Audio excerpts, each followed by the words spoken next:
Good morning, folks. This is your 3-minute warning. We're going to get started. If you want to find your coffee and a cozy corner to curl up in, that would be great.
Okay, good morning.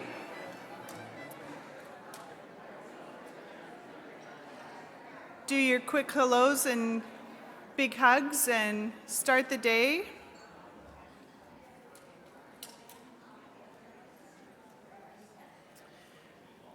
Is Joe's here?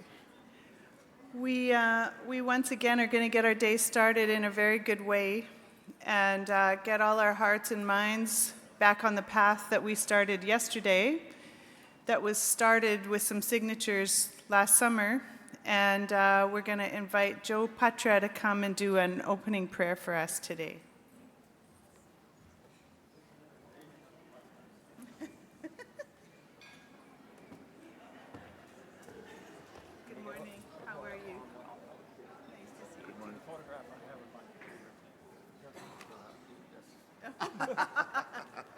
care of that. Okay. Good morning. Today is the last day of our historic get-together, and soon we'll be going our separate ways. Please join me while I have a very brief conversation with my Creator. This morning, Creator, if I just said thank you, that would be good enough. You would understand. Thank you for every chair that's filled in this room. Citizens, leaders, staff, all those who are part of the three respective nations, representatives of our supporter governments. Each bring a unique gift that allows us to be stronger. Thank you for our supporting governments. Let us learn to maintain our gratitude constantly and apply it in how we live our lives. Nothing's more important than knowing that we are on a team, that truly cares about what we do. Every sports team coach allows the game plan to be carried out by its players. It's rewarding to hear ideas bouncing out of our mics. Thank you for our advisors who buy into our goals. Help us to continue to grow and get better with each of our meetings. We're not dismayed by the brokenness of the Métis National Council. All things break. All things can be mended, not with time, but with intentions. That which is broken waits in the darkness for the light that is us. Through our work as a National Tri-Council, you have blessed us. We have moved to the virtual perfection in such a short time. Thank you, thank you, thank you, Creator. Amen.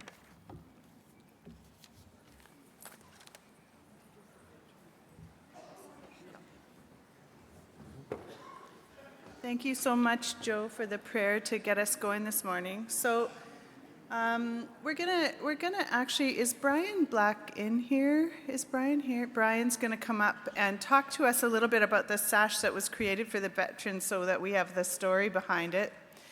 While he's making his way up here, I'll tell you that I was so cold in here yesterday that I had to wear 3 layers this morning and put my fake leopard skin shirt on to remind me that I was going to be warm with my second layer of underwear underneath. I got my leopard skin shirt at my traditional hunting ground, Winners.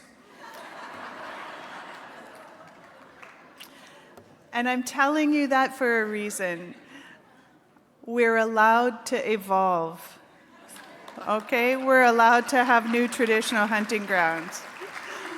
Something that happens when we talk about government and we say, well, you know, you didn't have that in the past. Métis didn't have that back in the day when they were doing buffalo hunt. Just like every other government in the world, we can evolve. So pick the best parts and take them with you. Leave the dysfunctional parts behind.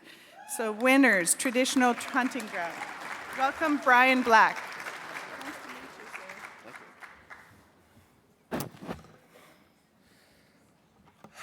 Good morning. Morning, President Fro, President McCallum, President Poitras, senators, elders, cousins, and Kokopelli Joe, we miss you. First, Senator Joe, thank you very much for your prayer and your wise words.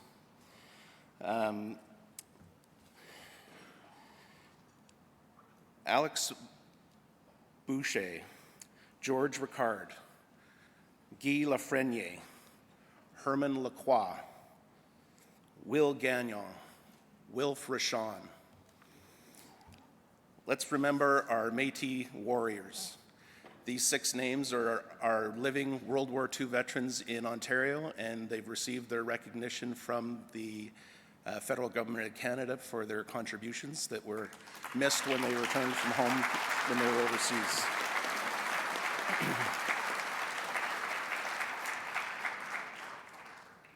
When we're going forward and we're listening and we're thinking about our Métis warriors, we're thinking about our fathers, our uncles, and our grandfathers.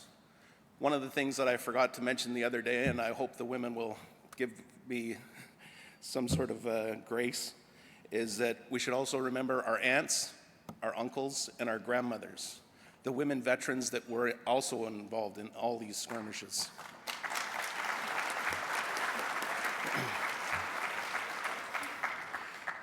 They made those sacrifices so we can meet here and choose our own path of self-government, so we can sit here and enjoy our democracy and not worried about getting taken out back and thrown into the river.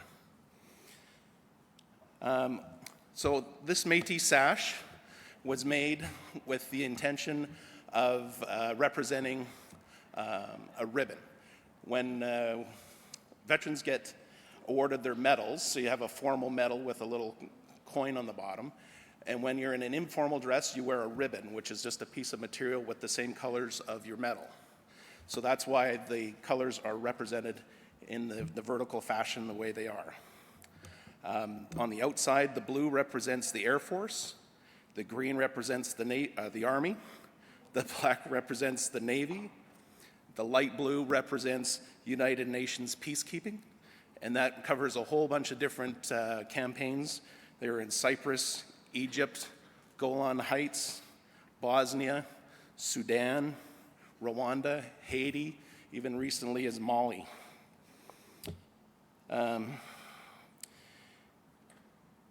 So in saying that, this can show you when you're up here, or people up at the mics, let's remember our sacrifice and the respect that these people gave their sacrifices to us, so we can speak with respect and also listen with respect. We've done a great job of that so far. This has been just the most enjoyable gathering to get together, not like some other places that seem so enjoyable, but this is great. I don't think it'll always be as great as it is right now, because there are differences in opinions, and we all have great emotions, but I think if we can keep this mindset of where we are today in these last couple days, I think our road is going to go a lot smoother. Thank you.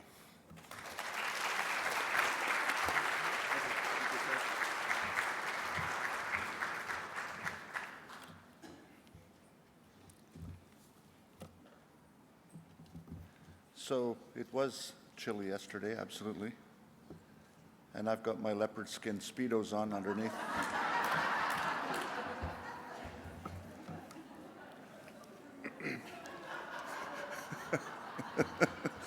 All right, now we're gonna invite up a speaker here, a member of Parliament, Mr. Gary Ananda Sangri, a member of Parliament from Scarborough, Rouge Park, and is also the Parliamentary Secretary to Minister of Crown Indigenous Relations, the Honourable Carolyn Bennett. Mr. Ananda Sangri is an internationally recognized human rights lawyer and community activist who has advocated tirelessly for education and social justice. Prior to entering politics, Mr. Ananda Sangri attended the Osgoode Hall Law School, was called to the Bar of Ontario in 2006, and went on to manage his own firm. He's been an advocate for human rights, regularly representing Lawyers' Rights Watch Canada at the United Nations Human Rights Council. If you can help me to welcome Mr. Ananda Sangri.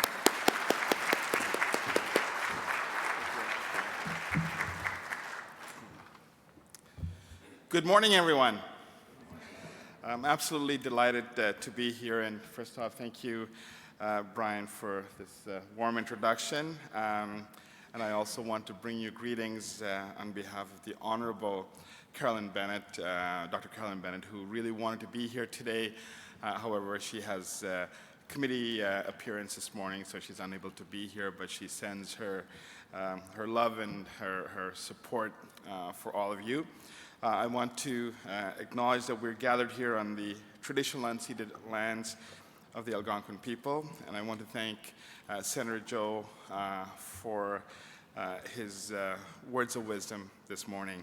But I also want to acknowledge President Audrey Portres from the Métis Nation of Alberta, from Ontario, Métis Nation of Ontario, President Margaret Fraw, Métis Nation of Saskatchewan, President Glenn McCallum, who all three of them I had a very brief encounter with this morning, but I look forward to working with in the years to come. And I also want to thank all the other members, senators, councillors, and community members that are here, as well as some of our representatives from the federal government who you will be hearing from later on. In less than a year ago, when we gathered to sign not one, not two, but 3 self-government agreements with the Metis Nation of Alberta,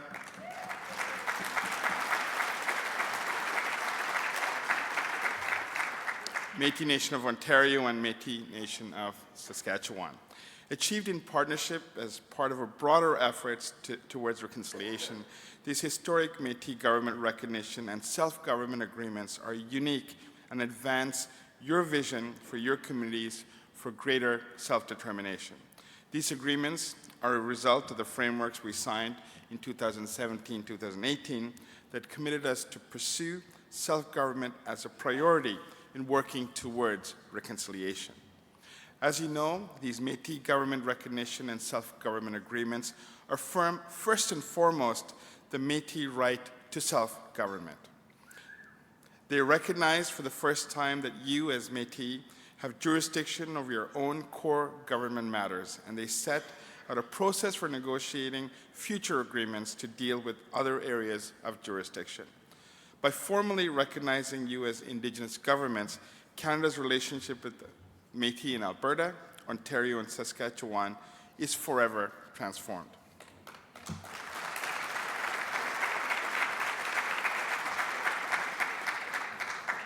And this conference, this thoughtful program, your speakers, and the important discussions you'll have over the next 2 days are part of that ongoing transformation, part of the important transition work that needs to take place so that the Metis government recognition and self-government agreements signed last June can be fully implemented and take effect.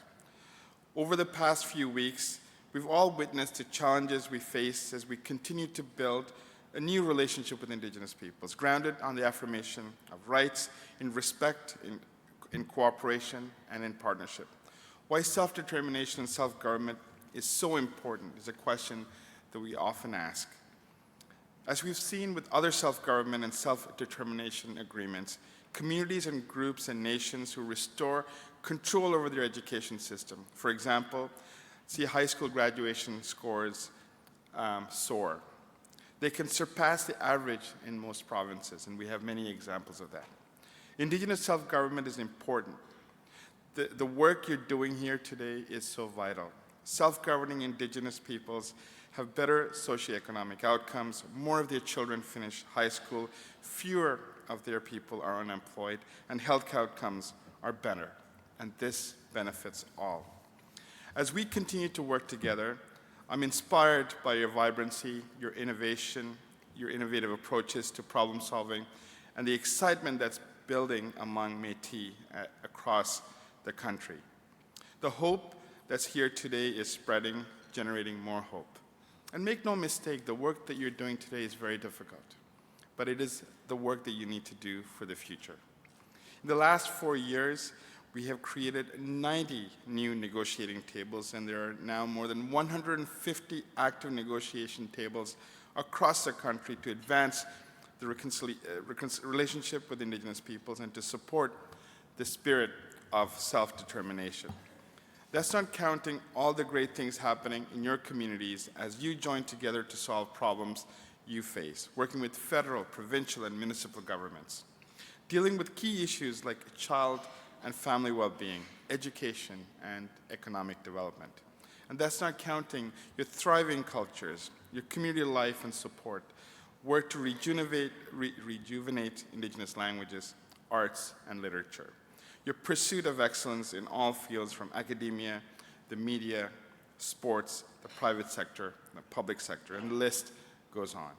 You fought hard for this progress. For generations, Métis weren't recognized at all by the federal government. This is shameful. Now, we place the highest level of priority on a government-to-government relationship with you.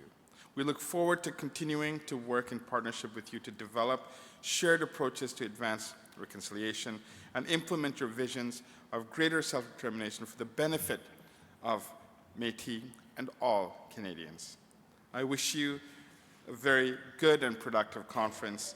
And of course, I want to commit to working with you, along with Minister Bennett, to advance the issues of reconciliation and self-determination.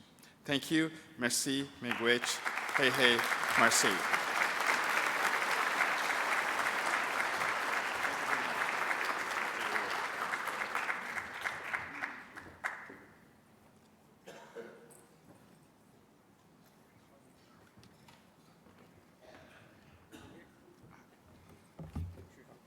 Sure. Not Deputy Minister, Parliamentary Secretary, thank you so much for being with us today. It was a pleasure to have you with us, and thank you for bringing those greetings on behalf of Canada. We all wanted to come up and present you with a gift, which is part of our culture. So on behalf of all of us, we have a nice warm blanket to keep you warm. And we look forward to many more conversations with you in the days and years to come. Can you take some pictures? Sure. Sure. In front of the meeting. In front of the flag. We'll put you in. New York.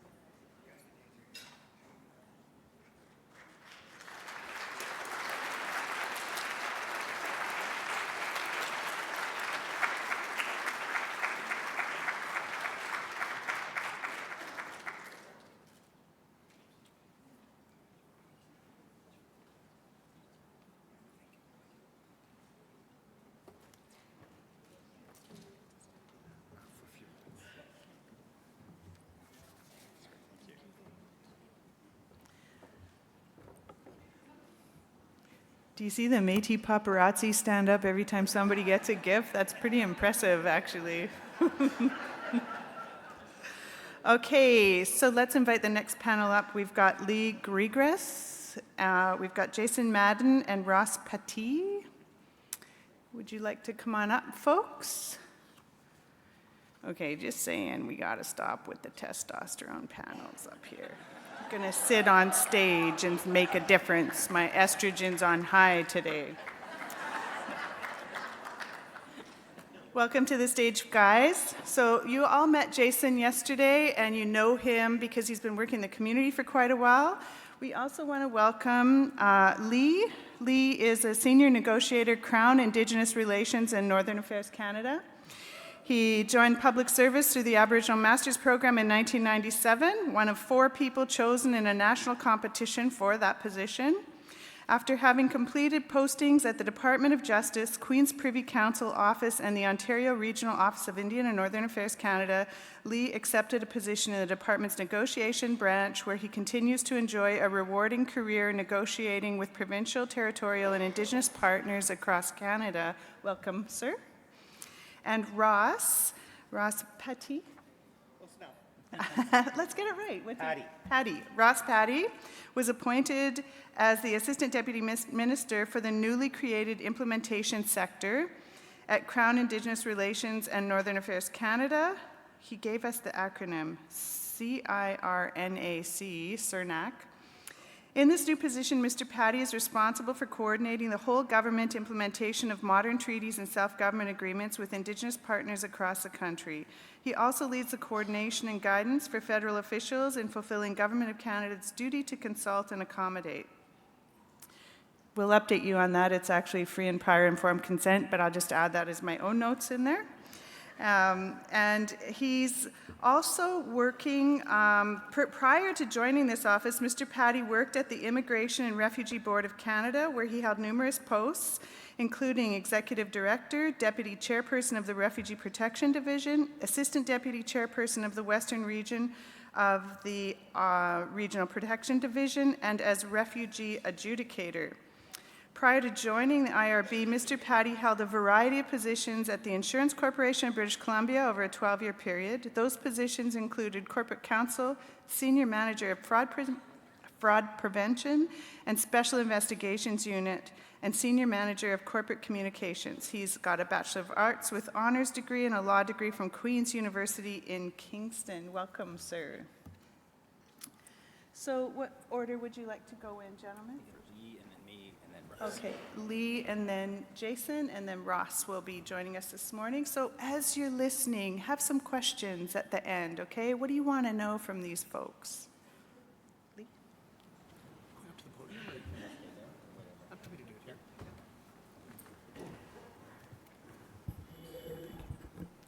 Good morning, everybody.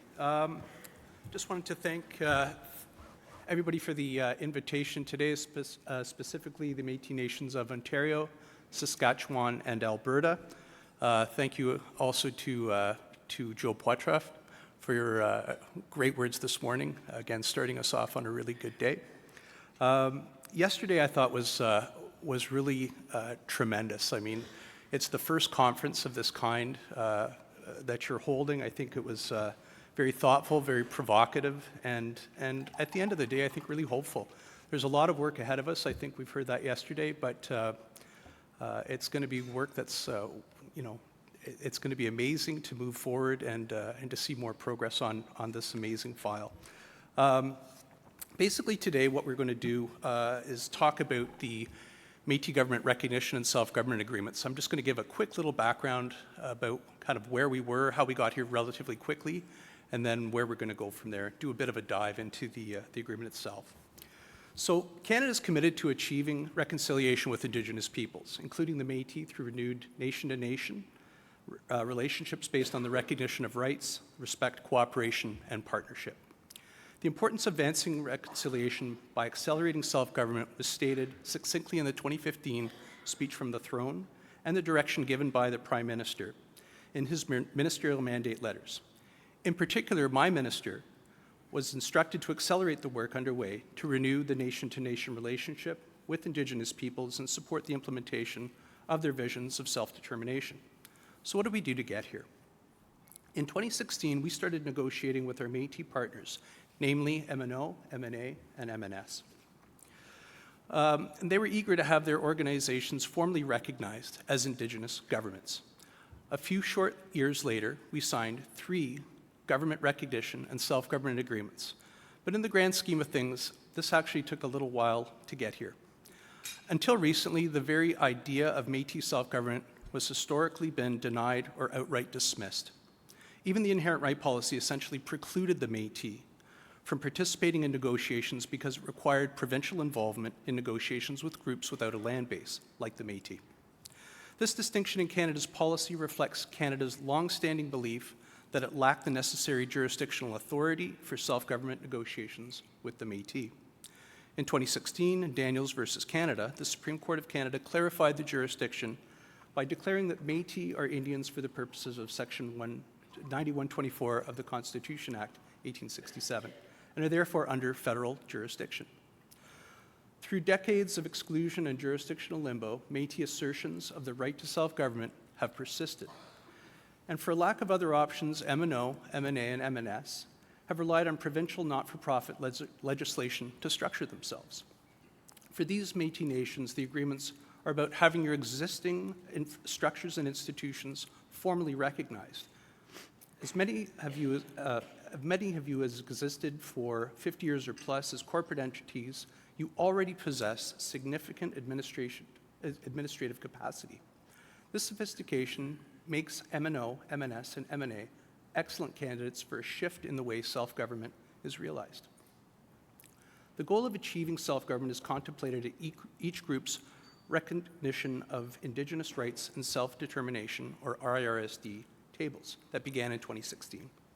These tables marked a real shift in Canada's relationship with the Métis, who had historically been marginalized from Indigenous programs, services, and policies.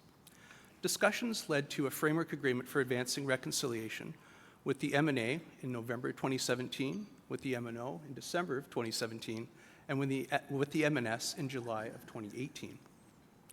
Following the signing of these agreements and within a really short time frame, 3 separate MGRSAs addressing core governance, that is to say citizenship, leadership selection, and government operations, were concluded with MNO, MNS, MNA in June 2019. In addition to settling out the jurisdictions required for core governance, the agreements provide upfront political recognition that MNO, MNS, and MNA represent members of rights-bearing communities that have a Section 35 right of self-government over core jurisdiction. While Canada has publicly committed to renew its relationship with Indigenous people based on the recognition of rights, these core governance agreements represent a milestone example of this transformation. In fact, this type of recognition represents the first time Canada has ever done this with any Indigenous group.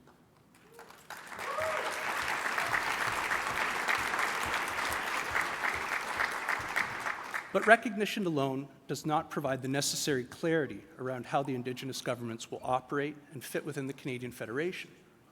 In order for the recognition to be meaningful, several corollary components were determined to be necessary through a collaborative process determined with MNO, MNS, and MNA. Each of the following requirements outlined in the core governance agreements fulfills a specific role in the network of agreements required to fully realize self-government. And these are a constitution, outlining the principles with which your Métis governments will govern, an intergovernmental relations agreement, establishing bilateral government-to-government relations between Canada and the Métis, including establishing an implementation plan or committee, setting out a process to resolve disputes and clarifying coordination and administration of laws. We'll need a fiscal financing agreement. This establishes how the Indigenous government will be financed. We'll need a transition plan to address issues related to Métis government, legal recognition as a Métis government. We'll need development of laws outlined in the core governance agreement. And finally, the determination of a mutually agreeable self-government implementation date. Negotiating these corollary components, now that the core self-government agreements are signed, is one of two ways this co-developed approach departs from a traditional path to realizing self-government. The other distinctive element of this approach is the introduction of legislation at the outset of the process to realize self-government. Legislation must be introduced, which would give effect to the agreements via order in council once the requirements outlined above are met. Practically speaking, though, the Métis nations already function as Indigenous governments with sophisticated and robust government-like structures and institutions. Signing these agreements was a truly watershed moment, accelerating reconciliation and firmly establishing an enduring Crown-Métis relationship on a government-to-government basis. Moving forward together, we can help ensure that Métis across Ontario and the prairies can be a true partner in the political, economic, and social fabric of this country. So with that, again, I want to thank everybody for inviting us here today. And for the wonderful Métis hospitality that we've really grown accustomed to. So thank you.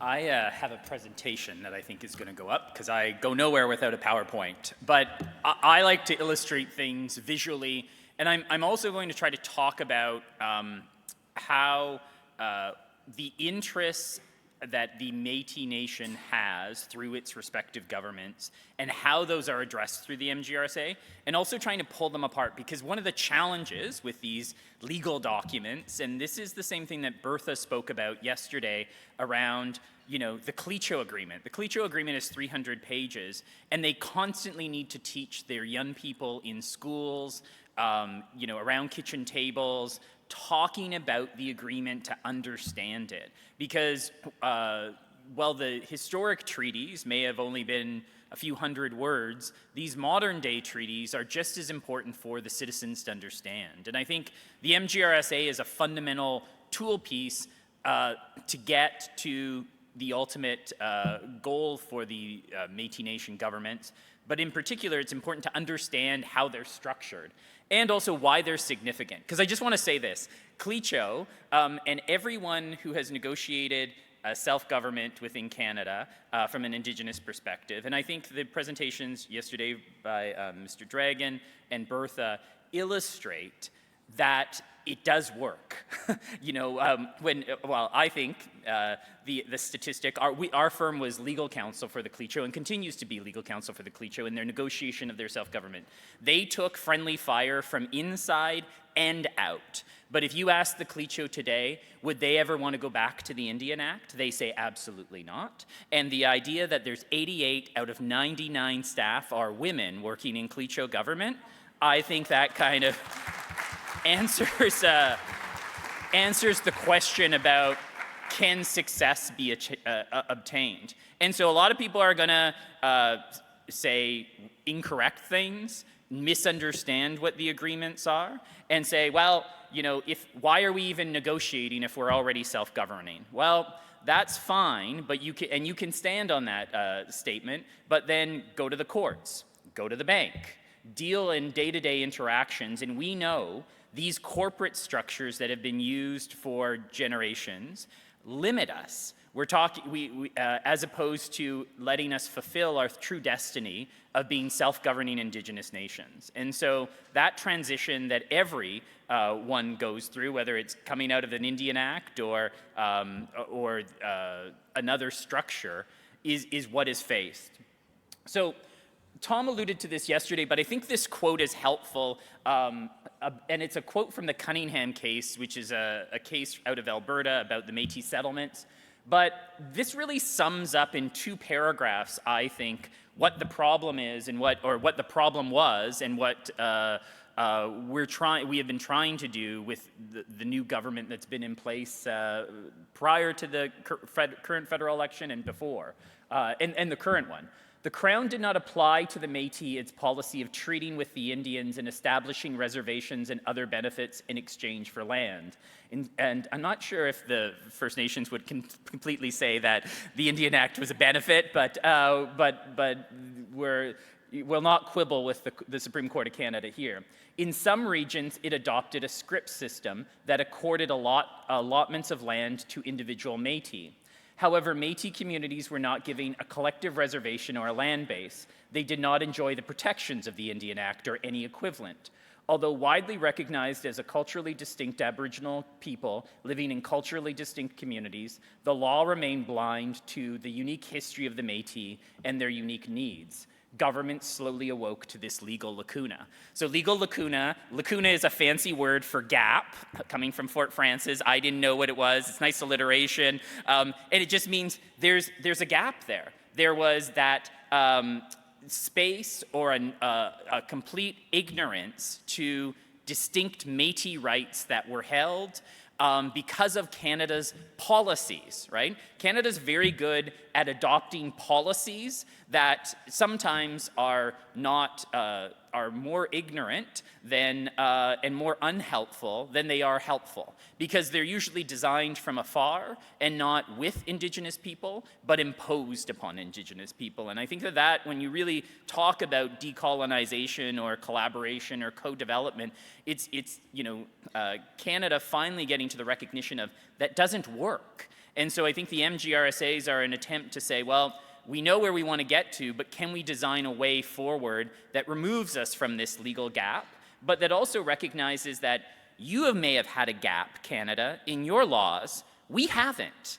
right? So when Jim Brady began organizing in the 1900s, when the MNO was formed in 93, when the Métis in Saskatchewan came back from the Second World War and began to organize yet again on the basis of human rights and Métis rights, we've always known that an inherent right to self-government exists. That's what formed the MNA, the MNO, and the MNS, and all of the Métis governments. And I think that it's been a recognition of it's a gap in Canada's law or federal law that needs to be reconciled with Métis law and Indigenous law. And I think and the MGRSA set out a process to fill that gap.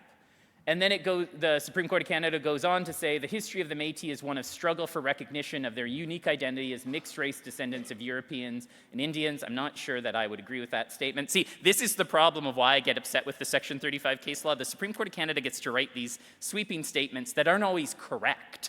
And in fact, they're dead wrong sometimes. But we have to read through and parse out what is the salient points. Caught between 2 larger identities and cultures, the Métis have struggled for more than 2 centuries for the recognition of their own unique identity, culture, and governance. The constitutional amendments in 1982 signal the time has finally come for the recognition of the Métis as a unique and distinct people. And that's not, I have to say, being a lawyer, that's almost the most of a rallying cry you can get from the Supreme Court of Canada on anything. This is the highest court of the land saying, Get off your asses, government, and do what you promised back in 1982.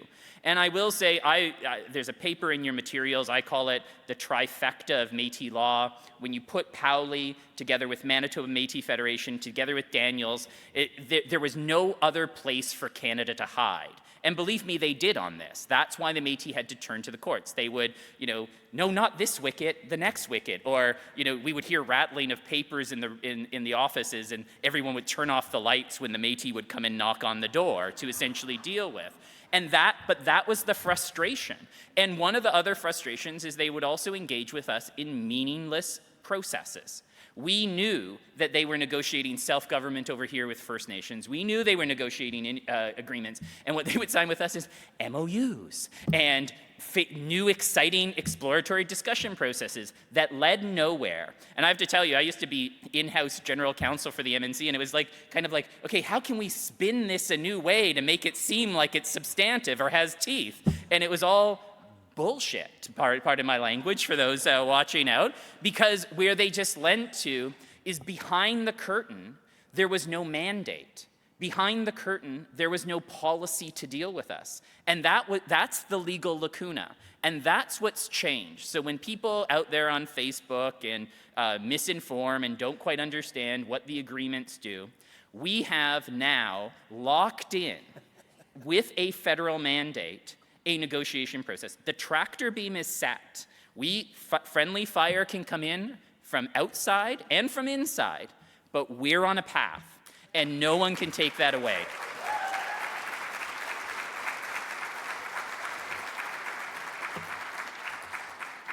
So to just give you a sense of this as well, because I've also used as everyone knows, I use a lot of analogies, many of them inappropriate, some of them completely unhelpful, but it's how I think of things. And I always think of, the federal government has historically been Lucy with the football for us, right? And we're Charlie Brown of essentially, we think that we're going to kick the ball and it gets pulled out from under us. Now with the MGRSAs, that's no longer done. So when you look at this, I have at the bottom the legal lacuna, and that's really what we were dealing with. We had to deal with, oh my God, the Office of the Federal Interlocutor, which, had really a mandate to do nothing. Let's, buy us off at various points in time to give little chunks of money and make it feel like we were in a gerbil in a wheel running around, but really we weren't getting to the meat of self-government, dealing with our claims, or any of these issues. And that was perpetuated for nearly 20 years since that office was established and, accomplished little to nothing. Then you had, exploratory discussions, and Canada signs these all the time. Here's an MOU here, here's an MOU here. And what they're really just saying is, well, we'll go out and talk about these issues, right? We'll go out and talk about them, but when you look behind the curtain or underneath, they're saying, yeah, we're talking about them, but we have no real concrete mandate to deal with it.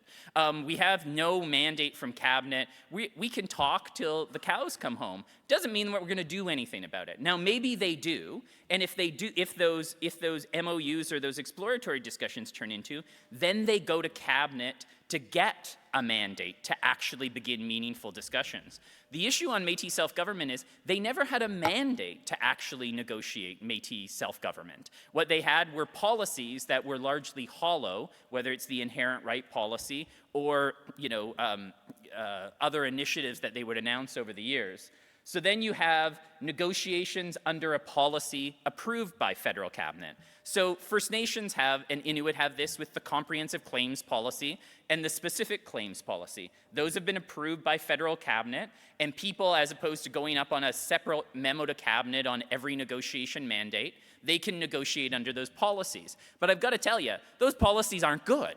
They're kind of, you look at them and you say, well, one, these don't fit for the Métis, and they don't even really fit or work well for First Nations in some of these policies, with negotiations dragging on for decades. And then what you finally do have is agreements approved by a federal cabinet mandate. And that's what the MGRSAs are, and that's what's so significant. So for example, in the Northwest Territories, there's been a federal mandate to negotiate with the indigenous groups up there that's lasted for 25 years. Those groups have gone through a whole host of permutations about whether, and I think Bertha spoke about this, whether they would negotiate as a larger group, whether they would negotiate in various regions. But that underlying mandate has allowed for those negotiations to continue on and to not, and for it not to be lost, like the football, when, you know, ups and downs politically happen. And then at the next level is legislation. Is, you know, even with agreements, you know, one federal cabinet can overturn a decision of a previous federal cabinet. It's often unheard of, but it can happen, and it also can happen behind closed doors, right? That this can be happen in the federal system of, you know, Uncle Skippy and his new indigenous government get in, and they decide that they're going to see that they're going to change things. And we've seen this movie before. We've seen it in all of the provincial governments of that we have governments that are willing to work with the Métis, then turning into governments that are outright hostile or sometimes just indifferent. And I think that by virtue of getting up to the next level, you have legislation, which is, okay, this sets out essentially the cabinet mandate for how we're negotiating with this group. And based upon the legislation, you know, if it's ever overturned, it has to be done publicly. So that's why in the MGRSAs, we said, look at, even with a federal cabinet mandate, we have reason not to trust, right? For 200 years, right? Broken promises are littered across the Métis Nation homeland and across our communities where promises have been made by the Crown and not fulfilled. So what we heard from our clients is, get it in writing. Get it in writing, get it in blood if possible, because because we've seen this roller coaster that we've been on over the years, and how do we lock it in? And so one of the key important parts of the MGRSAs was, no, we want that legislation now, because if we have that legislation now, it provides, and this is another one of my bad analogies, the cradle for all of the work we do. That, yes, we have to meet these requirements, and the requirements are our own internal requirements. Canada's not looking over our shoulder when we develop our constitution. That's our laws, that's our constitutions, and those are what we do. What is key, though, is that Canada is obligated to continue to negotiate with us, and also that if they, you know, start stalling or not be meaningful in their negotiations, we have legislation that anchors that. We also have, once we get to the requirements and check off the boxes, the lights go on immediately, because we have legislation and we aren't then subjected to, is there a minority government in place, or is it lower on the government initiative? Because legislation for many of the modern day treaty agreements can take 12 to 18 months after you've ratified the agreement. Like, just think about that, and we know from our work is we've already been self-governing. Some for 90 plus years, some for 27, some for 70 plus years. We know what we're doing. We don't need to actually recreate new governments. What we just need to have is our existing governments recognized. And so we designed agreements that fit needs as opposed to replicate processes that First Nations and Inuit have used. And then finally is the level of constitutional protection, which I think that is in the agreements about one of the things that we want to talk about ultimately, is once all of these requirements are in place, once all the pieces are in place, getting these ultimate agreements constitutionally protected. So that's the map that I used previously about where modern day treaty negotiations are ongoing or self-government negotiations are ongoing. There's where some of the modern day treaties are, the Cliccio Agreement, as you can see in Northwest Territory. and here's where some of those ongoing negotiations are. And these maps have to be updated to now reflect the MGRSAs. It's a reality. It's like, and whether people like it or not, it's coming to a theater near you. It's here. And these MGRSAs are like the real deal, and no one can deny that they don't set out, they don't have to redraw these maps to begin to deal with the fact that Métis self-government is being meaningfully negotiated. So the new chapter, I'm going to just briefly go through it. Lee has done an excellent job of talking about the various pieces, but I like, as you know, I like visuals because there's a beautiful logic to the MGRSAs if you actually look at the structure of them. Some people will get lost in the 48 pages, believe me, I do as well. But what really is we have reversed engineered based upon our needs. So chapter 1, and I'm going to highlight some of that, tells the story in the preamble and definition. The first part in chapter 2 sets out the purpose. Chapter 3 is important. It provides for the immediate federal recognition. And fundamental to that immediate federal recognition is that you represent the Métis Nation within Alberta, the Métis people of Saskatchewan, the Métis communities within Ontario, because each agreement is slightly modified to represent, to set that out. But it also provides that you have a Section 35 right to self-government. It says that. No one, and anyone who tries to deny the importance of that, because just think about it. In the Powley case, you had to go all the way to court to establish 10 years, millions of dollars in litigation that you had one right in the Sault Ste. Marie Métis community area. And then based upon that, we've negotiated harvesting agreements or other cases have been taken on that thing. What you have now got is you've secured that right. It's locked in. No one can deny it. And upon signature, that has been recognized and that is held by your respective governments, and that you are the representatives for negotiation of that right. And what this agreement does is it recognizes and implements the right, not that it denies it until you get to the final requirements.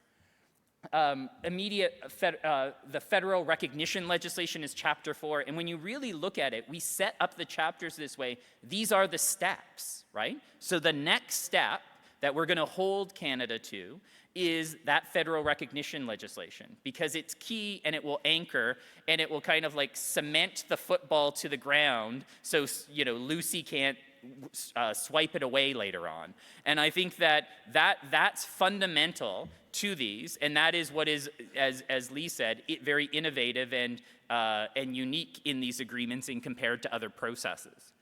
Part 2 sets out all of the requirements, and Lee ran through those, whether it's a constitution, which in the Métis Nation of Saskatchewan, you already have one, others moving towards that, or whether it's negotiating those various agreements. But once you check off those boxes or meet those requirements, the lights go on. Right? The lights are already on by virtue of you're already self-governing. I do find this, it's a bit of an understatement, right? So the Métis Nation of Alberta has 42,000 citizens, manages $50 million annually, is the second largest landowner of rental units within all of the province of Alberta, runs Rupert's Land, has, these are not, mom and pop chip stands that have been run or small Indian Act bands that have been operated. These are well-functioning, well-governed, democratic institutions that we have built ourselves over the years in spite of colonization and people pushing back against them. And whether it's GDI in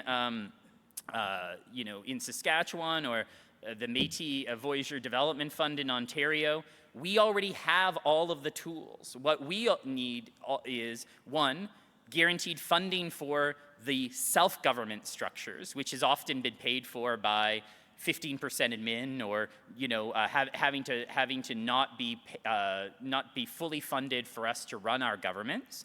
Or the other piece is governments of the day disrespecting us or ignoring us when it's convenient, and that is no longer an option because of these MGRSAs.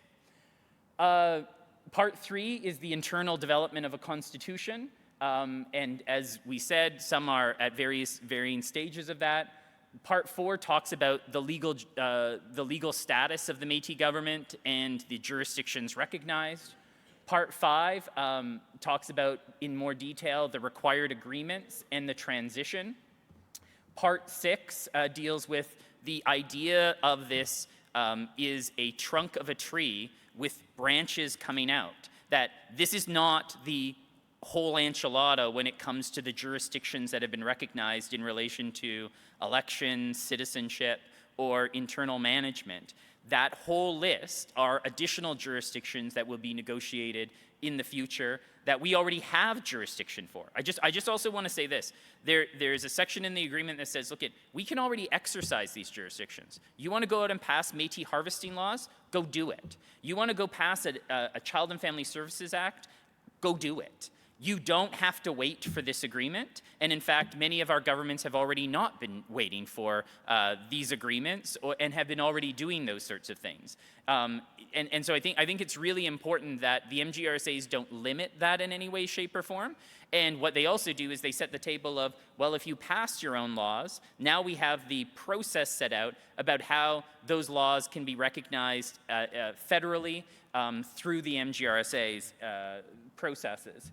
Part 7 is about ratification, and I think this is one of the most important things. At the end of the day, it's in our citizens' hands, right? It's not. It's going to have to be people wanting to go to this next step.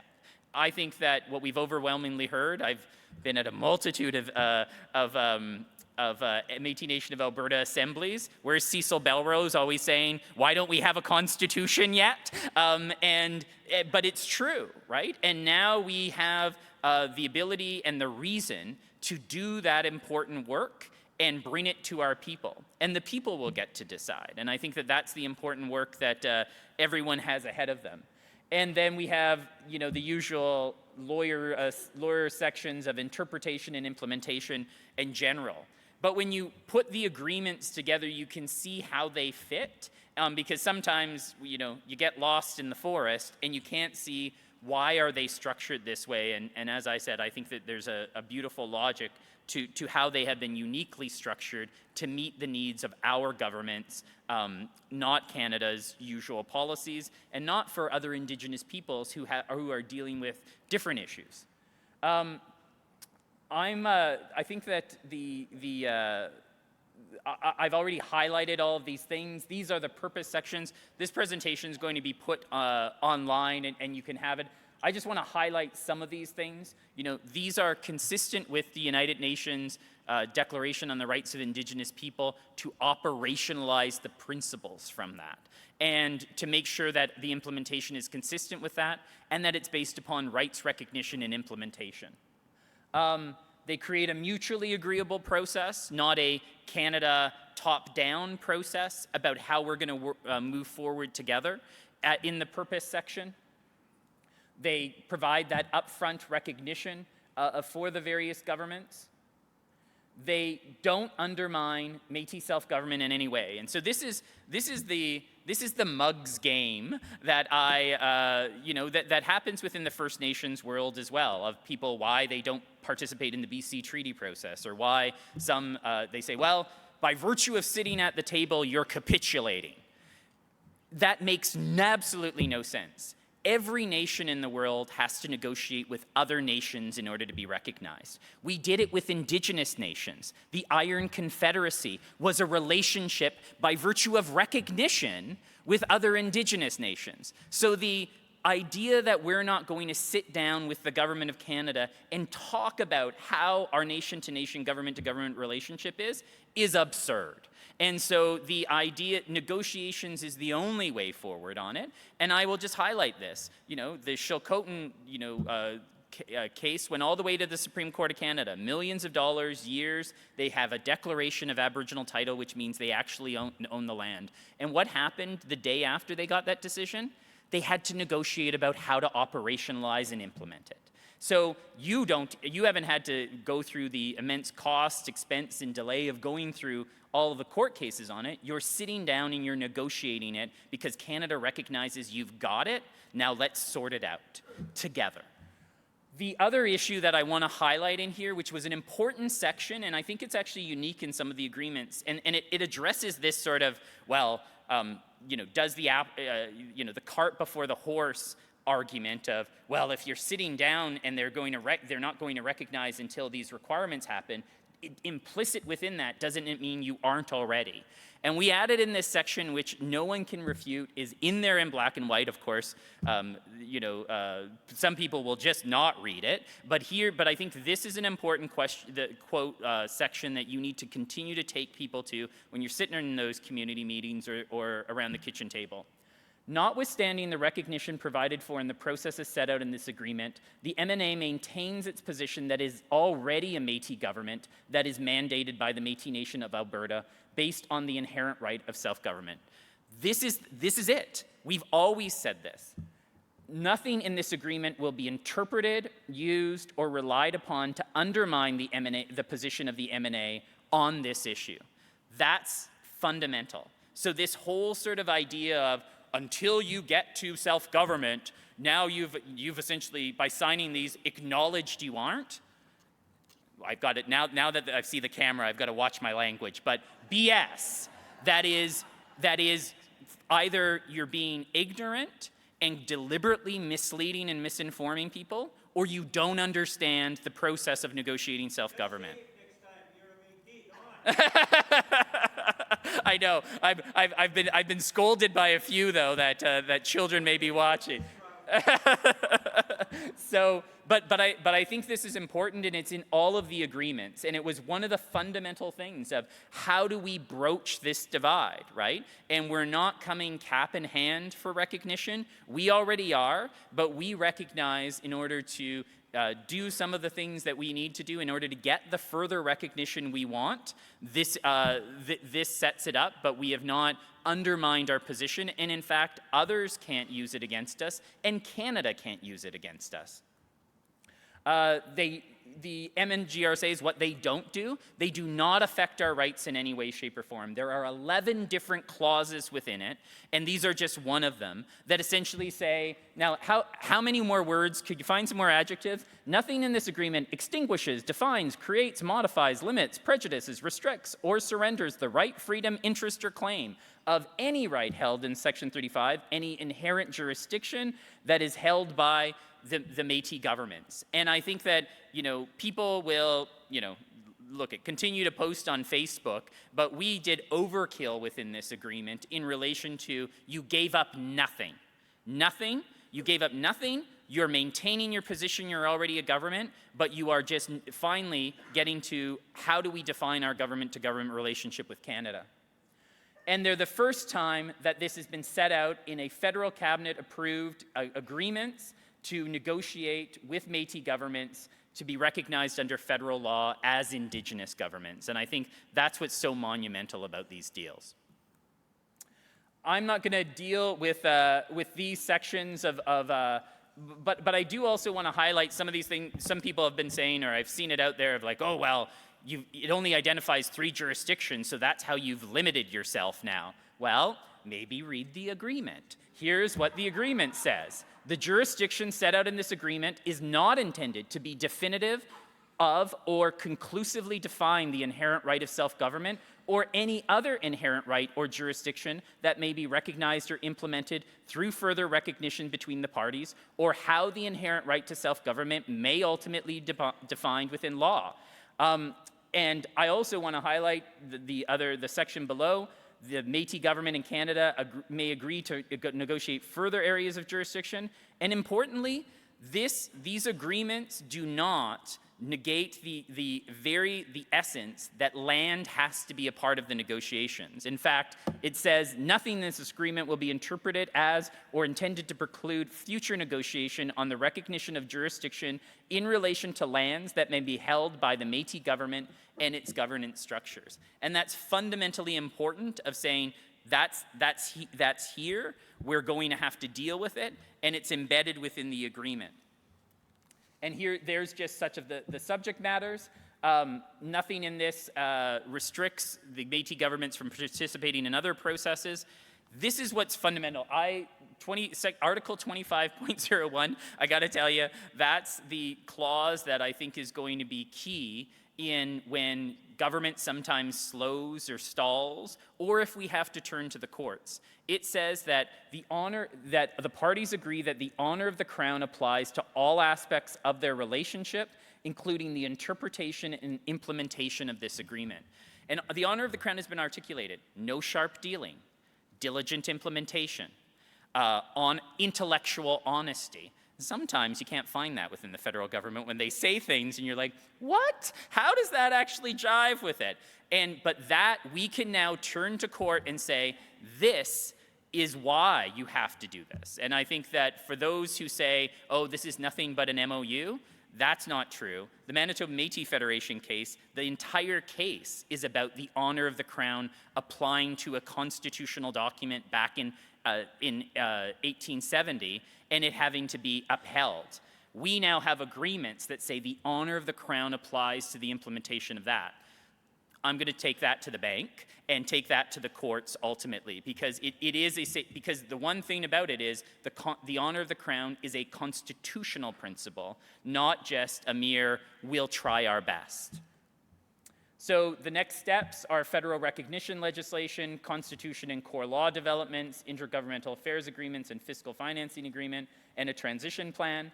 And your Métis governments through these processes have agreed to work together on many of these things, and you've seen these agreements, because there is efficiencies. I will say, I don't think that you would have got across the plate the MGRSAs unless you were united together. There was a lot of actually I should say that, unfriendly fire coming in, and I think that also the fact that you were united and had a clarion voice on it was key to success.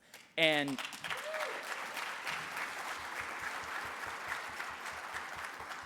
this just gives you some of the structures. Now, I also want to say, I go back to Marilyn's point, it has to be driven by the community. It has to be driven by the young people. It has to be, we need to find a way to engage and have those discussions, not through more sessions like this, but more sessions where people are talking in a circle about what self-government means to them, because it's not an abstract concept held in the courts or talked about by lawyers. It's how do you make people's lives better in the communities that we come from? And I think that that's what people need to understand in relation to self-government.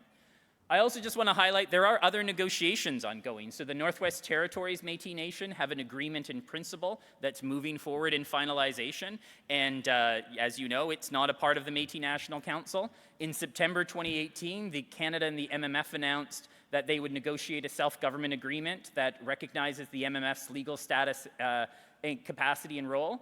But I also want to highlight this. The funding will support the Manitoba Métis Federation's transition from its current corporate structure to a self-governing Métis government. Others are going through that transition as well. Now, between the political rhetoric, sometimes you may not see that, and it may not be put that way, but we all have used not-for-profit corporations or societies acts as the legal and administrative arms in the short term. And all are going to have to go through that transition in order to ultimately get to it. And my understanding also is MMBC is attempting to negotiate an MGRSA with Canada, and that's ongoing. But it gives you the context about where these other negotiations are, and also that I think that there's learning to be done from the experience of the Métis in the Northwest Territory and in other locations, such as even First Nations, in how we move this forward. Thanks so much.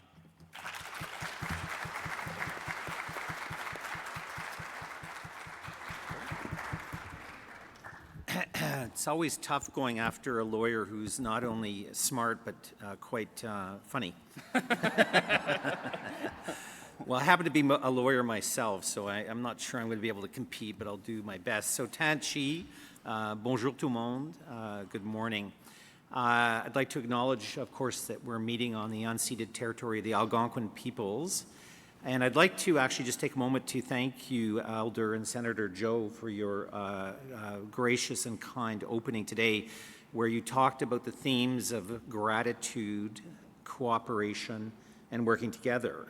It actually fits right in line with the theme of what I'd like to talk to you about today. It's really an honor to be here.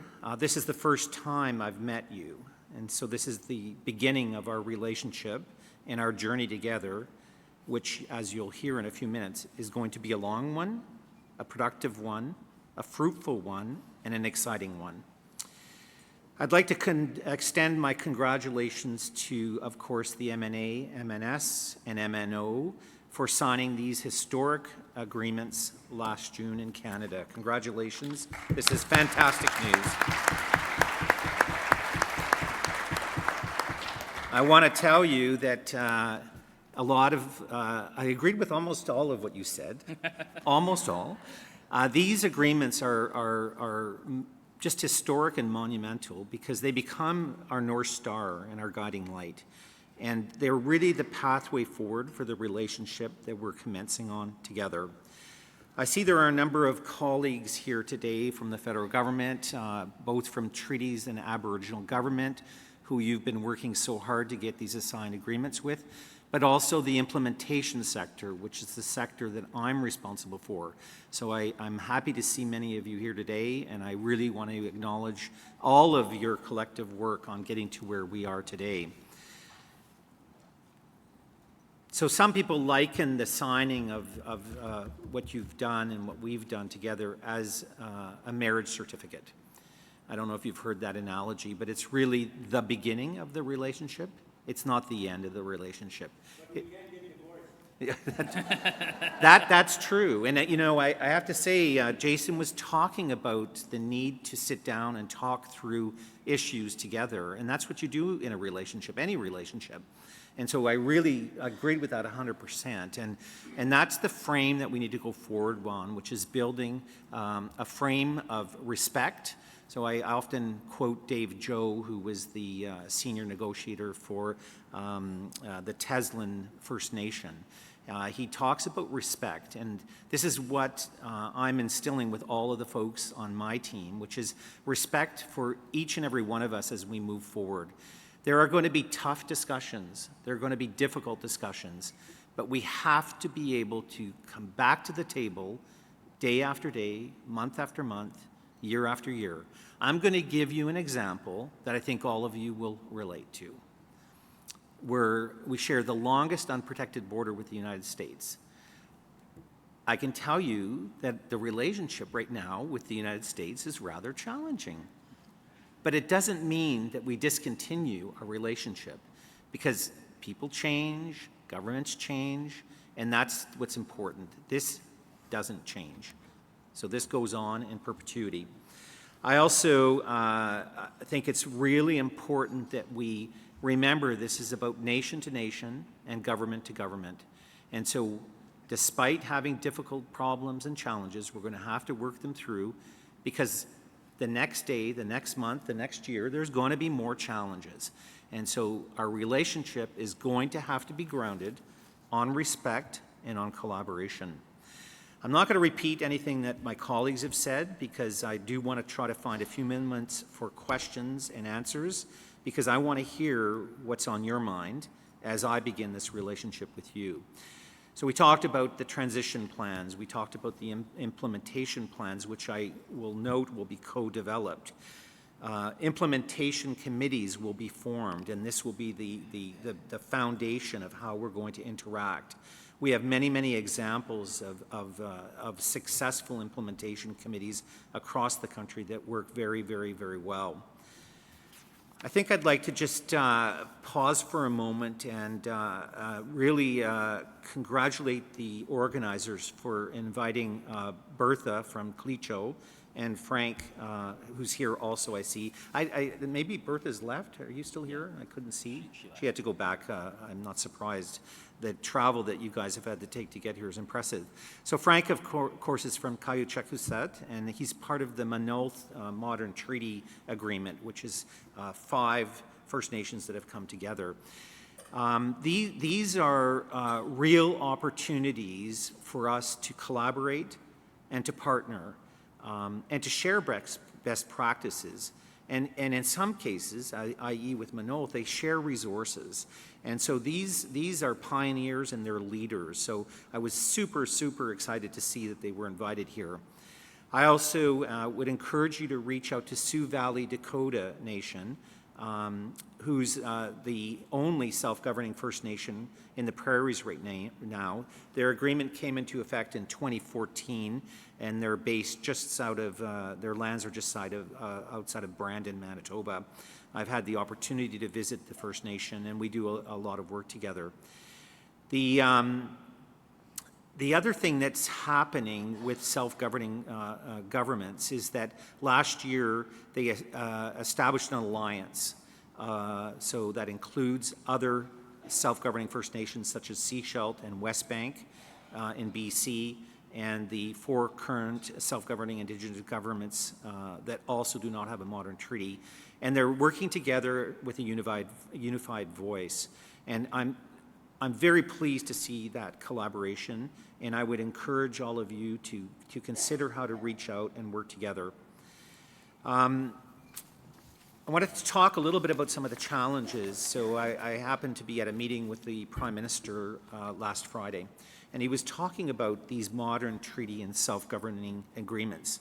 And I'm going to paraphrase what he said, but I think it's really important for the work that we're doing today. He said that we need innovative ways to address the challenges we face.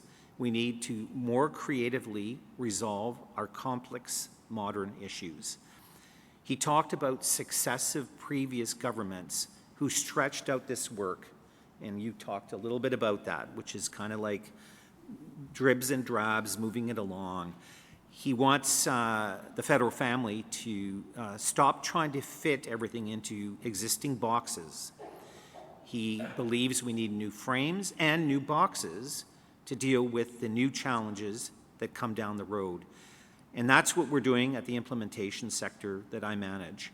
We're looking at innovative ways to solve long-standing, very complex problems. I think I'm going to maybe wind up now because, like I say, I really want to have time for a few questions. You should know that we have 25 modern treaty and self-governing First Nation partners in Canada. I've now met with all of them, and I've actually met with most of them in their communities across the country. I would very much welcome the honor to also meet with you in your communities. I find that the dynamic is different than when you come to the nation's capital or you meet in Gatineau, Quebec as a team. To get out and actually see you in your communities and to meet with your communities and understand the issues of your communities is really the first step for me to figure out how we can work together to solve the issues and have a pathway forward. So I'm just going to close by congratulating you again on developing and signing such a unique and historic agreement with the Government of Canada. I look forward to continuing this journey to work with you. As I said, this will be years and years and years of our new marriage together. On that note, merci beaucoup, thank you, and I really look forward to some questions.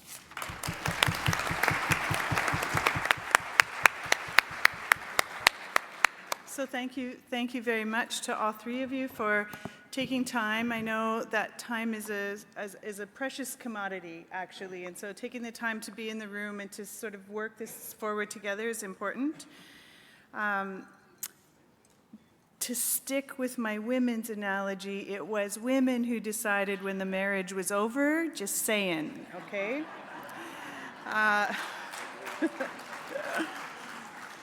To stick with the women's analogy, I want us not to be afraid of the discontent that some of us are going through right now. There is not a government in the world that has 100 faithful, happy participation. It doesn't happen in any other government. I'm sure if he told us about the rest of the meeting in the PM's office last week, it wasn't, and then we all joined hands and sang Kumbaya. It doesn't work like that. So I don't want us to have pressure on ourselves.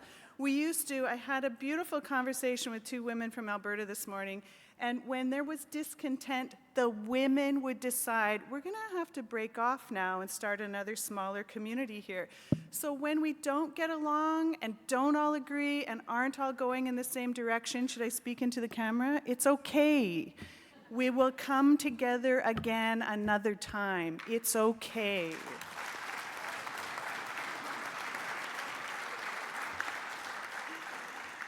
So I heard Jason Madden say Nike has it right. Just do it. You cannot make mistakes. You cannot do it wrong. It's gonna go badly. You learn from those things. So don't leave, what's the legal term the court made up? They made up. Legal lacuna. So the gaps that he talks about, of course there's going to be gaps, and there's gaps in the Canadian institutions as well. We have to also not be afraid of what the laws are. We tend to think laws look like black letter text in a document somewhere. Women making decisions, aunties were the ones that had jurisdiction over children. So in the past, when we had child and family service issues, aunties made decisions about what was going to happen with those babies. Those were laws. You can reinstitute those laws, okay? They're not something out of our control that we don't have access to. Jason had to squeeze his presentation into about 35 minutes today because we squeezed him almost out of the program yesterday morning for his first presentation. So he sped through the presentation. I actually heard from quite a few people yesterday that not everybody's read the agreement. And I'm going to tell you from my work in communities that they're afraid to. What does that even say? What does that jurisdiction question even mean? What is that language in there? We often use language in these agreements that are not accessible to communities. So in the day and age of technology, maybe we should be using technology to do small presentations so that every community member can go, what does my agreement say? What does that actually mean? What's the terminology? How do you make this accessible for all your community members? I think that's a huge thing. Laws, policy, conventions. What do you typically do? Federal government has operated on conventions forever. You have conventions in your community. What do you typically do? Okay, we know laws are organic. We know things change and move. That can happen. What else did we hear this morning? We saw the dance steps. I kind of liked Jason's slide. It looked a little bit like a jig, didn't you think? We sort of move around and do our thing on there. So what do those dance steps mean? What does each one mean? Anybody coming up with any questions about what they heard? Or anything you want to know from this panel about how to move forward together? Yes, sir. Oh, microphone. Try again.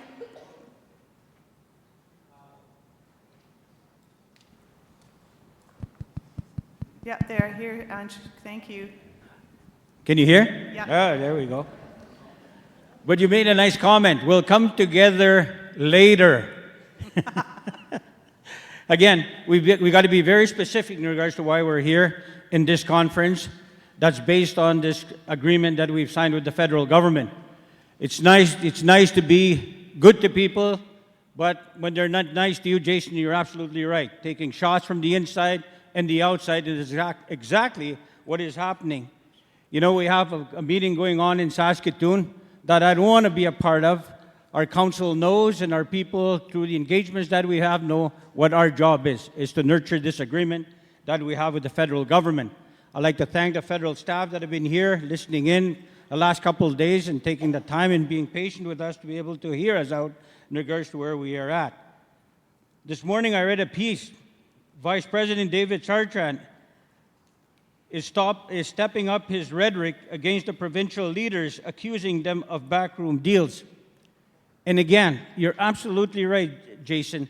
There's a lot of our people, just the presidents and I were just talking just a while ago in regards to what you're saying, Marilyn, in regards to sending out individuals that can travel the 3 provinces and talk to our people in regards to that agreement. And we should be doing that, and we will do that.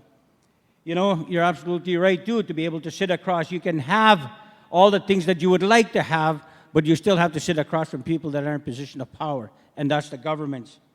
You know, the question I'll ask you in regards to all this rhetoric that's going out there, and the focus point, the focus that we need to have, the three provinces, regarding this agreement. What does that do with people like in Alberta? They have Alberta Métis Federation. You know, we could have fallen so quickly into that position in the Northwest regarding our land claim if we hadn't stepped up to the plate to fight the people that are coming in, interfering. Even though we have a constitution, we have presidents that have been elected, we have regional directors, we have our provincial Métis Council, we have our legislative assembly, and yet this rhetoric continues. I'd like to hear from the three of you in regards to what your thoughts are around those.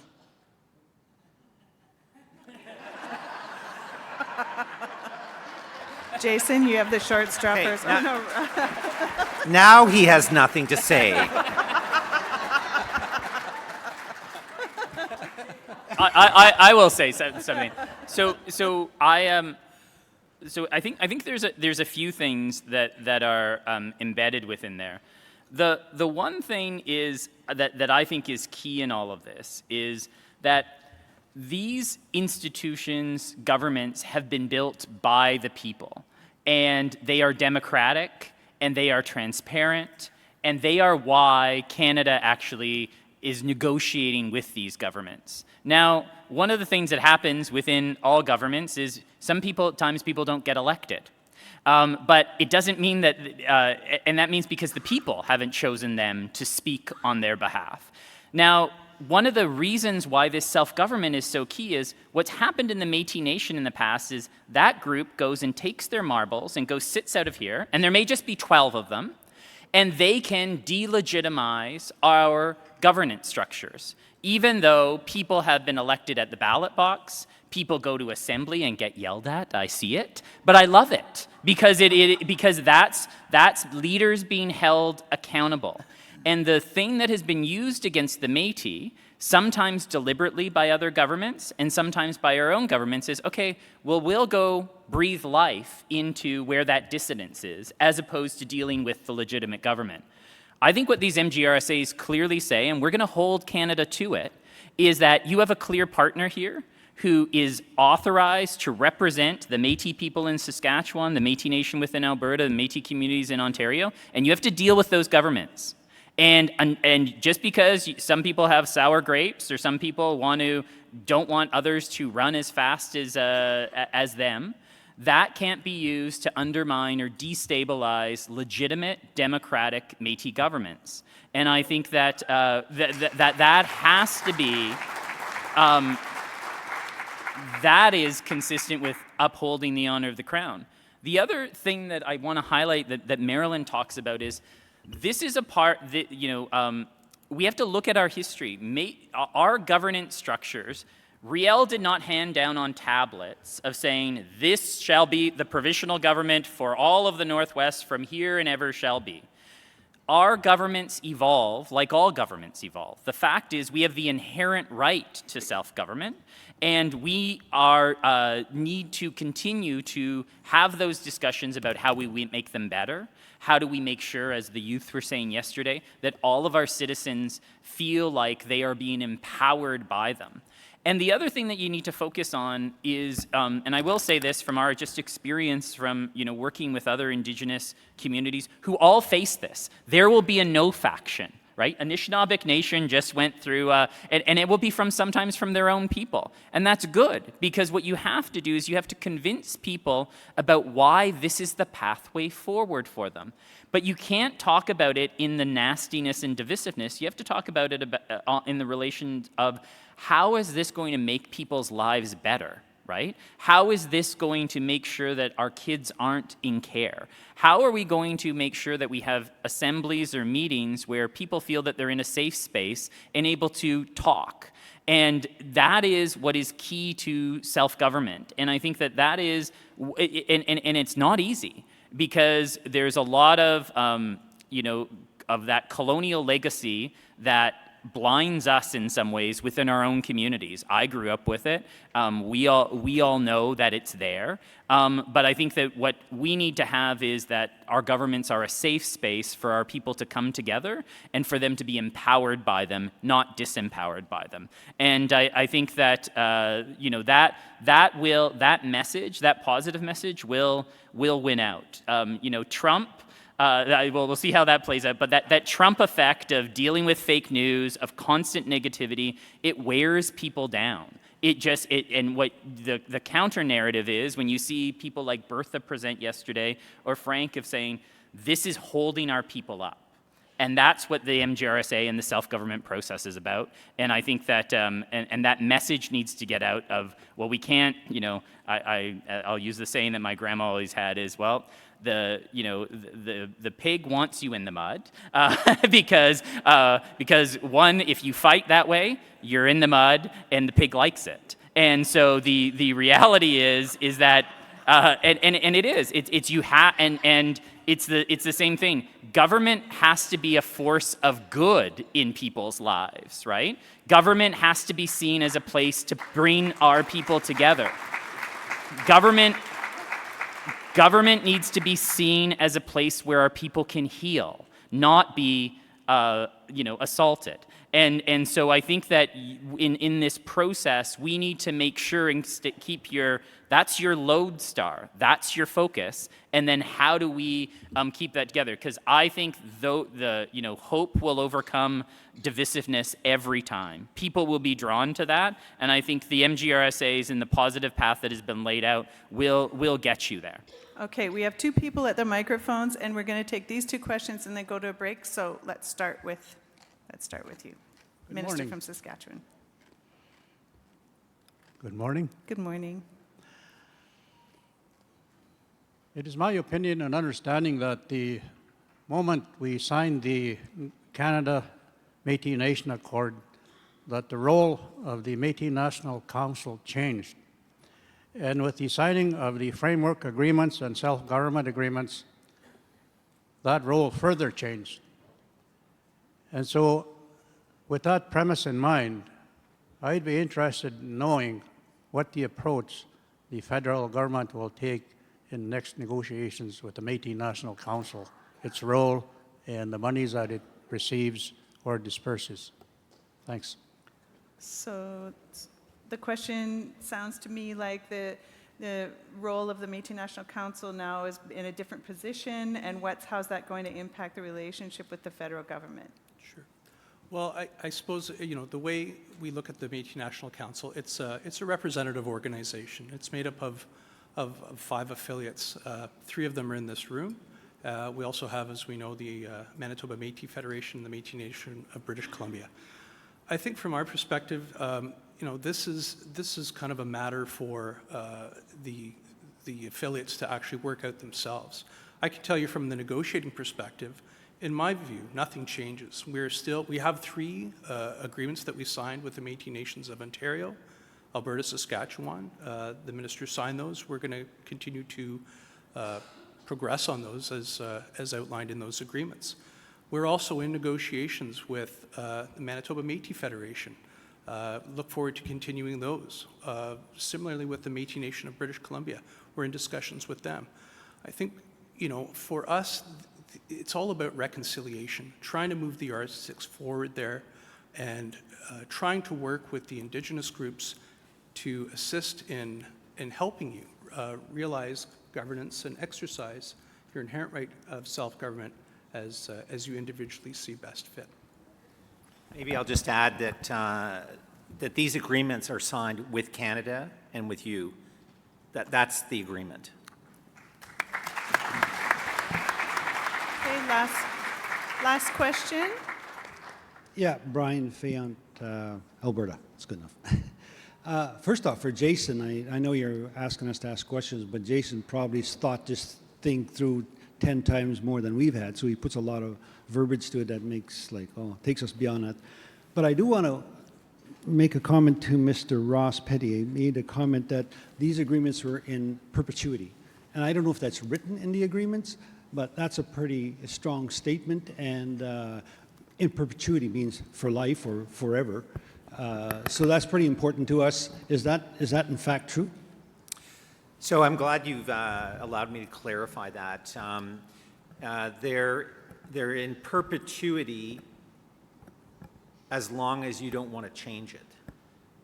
So you know, as the Prime Minister stated last Friday, this is about a relationship. Things change over time. Unforeseen things happen. I'm going to give the example of the environment, which has changed how our modern treaties that were signed 15, 20, and 30 years ago are being managed.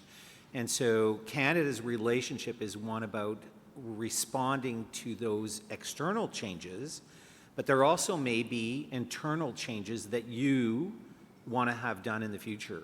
And so in that sense, they're not binding forever. What I meant is they're binding for as long as you want them to be binding. And then if things need to be changed, we're going to sit down and we're going to talk about it and we're going to negotiate it and we're going to change the agreement if need be. So thank you for letting me so it clarify allows for that change. Just concerned, I mean, there was the money script that were defrauded, and so they were to be there forever, and they've disappeared, eh? No, I'm really glad you allowed me to clarify that. Thanks. And can I just add something? And I just want to say, Brian, we deliberately did that this time because that's what's different between these agreements and MOUs that you may sign with the government of the day that have termination provisions. We've learned from our mistakes where, you know, Alberta's had examples of the interim Métis harvesting agreement. You know, Manitoba's just recently had an example with their hydro agreement. And this is so fundamental, we didn't want there are no termination provisions in it, and in fact, the honor of the Crown applies to its implementation. So yes, we can make alterations as the parties together, but Canada can't walk away from these deals, and Canada also needs to honor them and make sure that they are doing that in a way that advances the honor of the Crown. So I talked about the 25 modern treaty and self-governing agreements that are already signed. Some of them are now 30 years old, and they need to be modernized. So we do have mechanisms to enable us to update these as we need. That is unheard of historically, right? That is unheard of historically. The practice with the federal government has been we act on the orders that we know, and the orders that we know are in writing. And so there's no action in terms of negotiation with the Métis communities because there's nothing that says they have to. There's no case law that says that. There's only political lobbying that happens. And so moving forward, it gives you a real appreciation for the women in the treaty times that came up with as long as the grass grows, the water flows, and the sun shines. That was about children in the future. Dorothy Mayo gets the last say. I can't overrule women. I said last. They're older than me. I have no choice. Okay, Dorothy? Can I Yes, ask ma'am. to Thank you. recognize Okay. the other party first? Good morning. Marie-Louise Perron, Region 6. I want to recall the red squirrel Métis Nation that we talked about throughout this conference. The Métis Nation of Ontario had its beginning in time and place. Breakaway groups could form what they call their Métis Nation and seek to make agreements with Canada. How does that work? So this is so the red squirrel joke. It's a joke that I use. That those of you that haven't said it, because what I say is, you know. It's catching. Three people can get together and say, "Oh, now we represent Métis," and they call themselves the Red Squirrel Métis, right? And so I use it as jokingly, and I think that this gets back to Glenn's point, right? The government has sat down with the governments in Ontario, the Métis governments in Ontario, Alberta, and Saskatchewan. And I believe they are now honor-bound to respect these agreements and to negotiate with those groups and not allow Red Squirrel Métis or Alberta Métis Federation or any of these pop-up groups that will come and go to essentially undermine or attempt to be attempt to negotiate with those groups. How is that honorable? How is it honorable that if someone can't get elected in a democratic election, they can just say, well, now I'm going to go over here and form the Red Squirrel Métis and say that I legitimately represent Métis within, one of our jurisdictions. And I think that the fact that we now have these agreements, and it is clear that of who Canada is negotiating with, and that these aren't just mere MOUs, and that they require the honor of the Crown to be applied, Canada has to, be respectful of those relationships. And in Lee's presentation, he highlighted the reason that Canada is negotiating with these governments is you represent Section 35 rights holders who, and also Section 35 rights-bearing communities, that is why those negotiations are happening with the Métis governments and not the Red Squirrel Métis. And that has to continue, and I think that what we've heard also from Canada is that they are committed to these agreements and committed to ensuring that legitimate Métis people through democratic governance structures are being respected and not fly-by-night organizations that are responses to self-serving interests. Discontent. Is that the consensus at the table at the front? Well, Lee always agrees with me. That's what's great about our negotiations. So I'll speak for him, and yes, he does. No. These are the agreements. Dorothy. Thank you. My thoughts are on Métis customary law. And as we begin to assume these jurisdictions that are included in the agreement, what do you see, and I address this more to, I think, Jason, that how do we begin to define these and include them in our, as we begin to implement the agreements? How would you see that happening? And I know I've done a lot of work with elders and, documentation, and so I'll just leave it there. How do you see that occurring? I see this as the most important part of the discussion in developing the Constitution, and probably the hardest. And why I say that is, colonization has taken its effect on us, and in some ways we don't even know our authentic selves. In some ways we have to turn back to our history. I was talking with Brenda McDougall yesterday, and one of the things that we see within the history from the court cases that I've been participated in, Métis come together at various points in time for a specific purpose, and then they go back to their communities at that. It's not large institutions. We have to look at, we believe in the power of assemblies, of people being able to get up and talk about issues. We believe in the power of persuasion. Riel had to go back 3 days in a row before he could convince the English half-breeds to agree to say, we will form a provisional government, right? And so I think that we need to look at our authentic selves. And our authentic selves, I have to just say this, don't lie in Robert's Rules of Order. They don't lie in corporate bylaws. They don't lie in who screams loudest gets to win the argument. They lie in women taking the lead in many of our communities. I know within my home community, my aunties run, they run it by virtue of how the structure is there for the supports for family, for supports for children. And I think in this process, we need to go through that. It's kind of like muscle memory, right? We sometimes forget, why do we have assemblies within the current bylaws, or why do we undertake those? Why do we believe in community meetings and organization and all of those sorts of things? And I think what we need to do is scratch, go back to, where does this come from? And to find those customary points, as well as Métis legal orders, right? When you look at the laws of the hunt, it's not just about the laws of the hunt, it's about what are the principles underlying that, right? We don't like laws a lot in the Métis world. We believe in freedom. We believe in fundamental concepts like justice. And in some ways that is very inconsistent with having a government that is imposed. And I think as we build out our more authentic selves in the process of constitution building, we need to listen to the elders. We need to understand what is the roots of that, because in some ways, for many of us who have, been a part of the modern governance structures, we don't recognize of some of those colonial biases that we have within our own governments, and how we have to unleash or get back to the muscle memory of what lies underneath, which is our more authentic selves.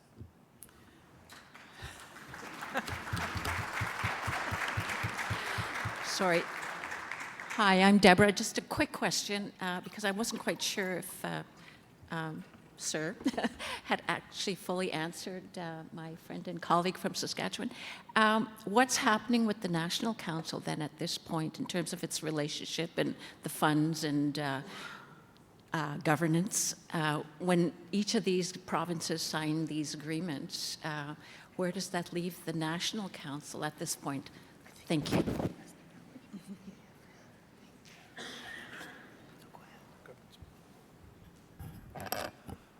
Again, for our perspective, I think, the Métis National Council is an advocacy body. They come together by virtue of the governing members. They're not unlike, I guess, the Inuit or the AFN that have their own advocacy bodies that, that represent on a certain level. But again, for the purposes of these discussions, for advancing reconciliation, for negotiation, we are dealing with the individual members, which include the MNO, MNA, and MNS, as well as I mentioned before, separate discussions with MMF and MNBC as well. So I'm going to be the United Nations translator on that. They're business as usual. They will keep talking to everybody that comes to them when they're a recognized body. And so it's up to the Métis to understand what their elected members are, what they do, who they are, and that kind of thing, to be clear about sort of how that continues. I think Dorothy's question about customary law is crucial because, as Jason said, we are very much about freedom. I live in one of the most over-legislated provinces in the country. And so putting all of your laws on paper is not only a lot of work, it's a lot of work for upkeep and looking at them over and over again. There's nothing organic about it. And so as customary laws are developed in communities across the country, there are ways to make those truly customary. You must be taught by one of the hunters how to hunt. You must go to the women for women's teachings. You must, there's processes for things like that. And the other piece that I want to invoke Maria Campbell in the room, and I want you to know, I work with Maria at the center, and every single gathering that she starts, she says, we're all going to put our babies in the middle of the room. Your babies, our babies, your babies, the babies of the people they're all in the middle of the room. And that's to get rid of the silly goose business of we're in the Harper era, we're in the Trudeau era, we're in the Chartier era, we're in the Fro era, that this is supposed to go on and on and on because we're looking after all our babies. And she starts that every time. And so the legislation that you've been hearing about this morning, we need to, how do you hold government accountable?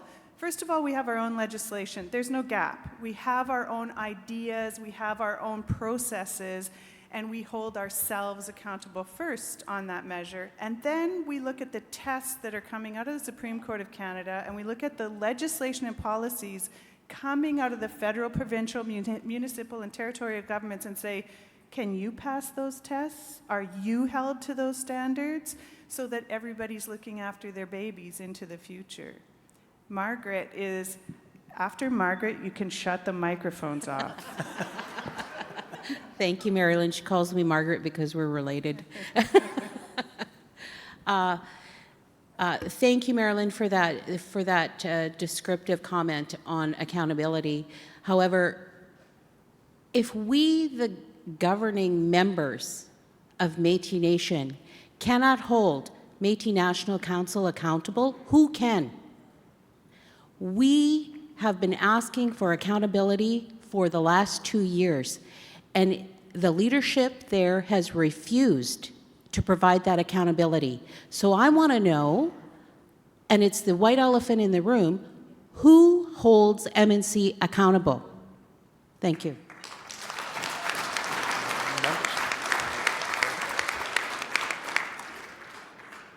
Again, this is, from my perspective, this is the governing members, as you said it. The Métis National Council is not a government. They're a representative organization. They're made up of the 5 affiliates, the 5 governing members. So, I think of what my grandfather used to say, if you point a finger at somebody, 3 are pointing back. I think this is an internal issue that is best dealt with by the governing members of the Métis National Council itself.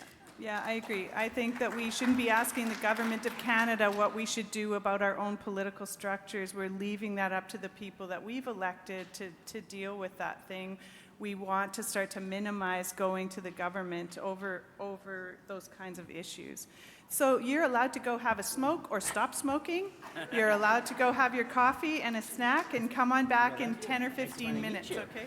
Oh, and check out. Listen, they know how to make rules here. You will be locked out of your room by lunchtime if you don't get your stuff out of there. So go and check out. And what else? We'll do the shush. Okay, so would you mind if I scanned your...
The Métis Nation of Alberta is giving out door prizes. Go out into the hall, put your name in there, and you might win something.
guys are just doing an amazing job. This is awesome.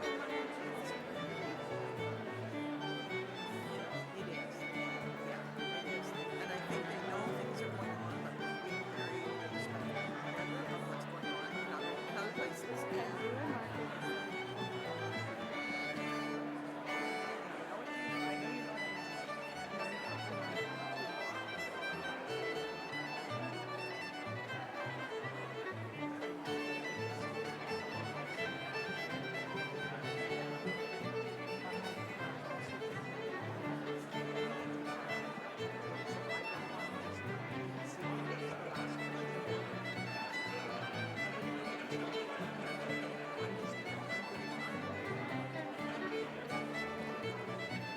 So if I can invite you back to your seats, if we could get people to just start to wind your visiting down, come on back to your seats. We'll get to our last panel and some closing comments from our leadership so that we can wrap up by lunchtime. And I hope you've all had a chance to check out of your rooms. Need to be out of your rooms prior to 12 o'clock.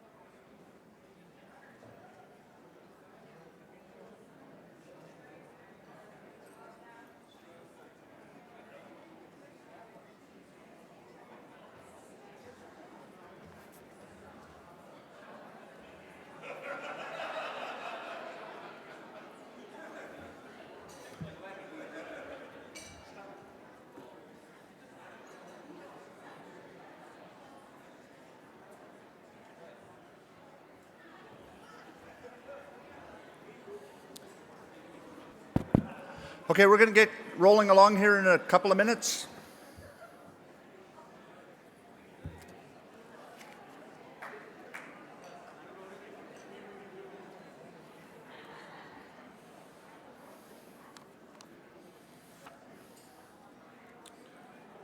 So there is an airport shuttle. It can take about 30 people. It's going to leave at 2 o'clock from the hotel. So you have to be at the desk by the gift shop by 1:45 for those who want to take that shuttle. And then, of course, you can order taxis there.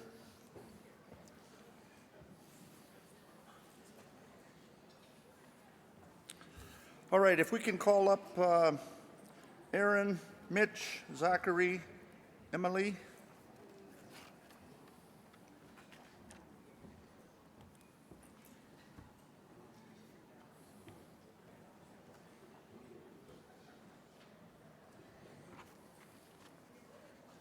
All right, we're going to get into some really testy conversation here, looking at unfinished business, issues around Métis lands, Métis script, and other broken promises to the Métis. So I'd like to invite up,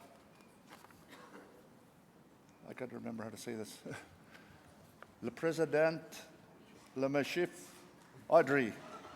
Thank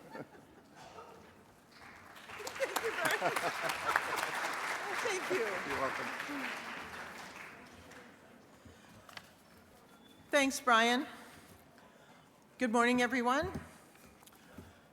Now we're into that really exciting part. Not that it hasn't been exciting all along for the last day and a part of a second day, but I believe what we're going to be talking about now is going forward and some of the other items that we know are so important to our Métis governments.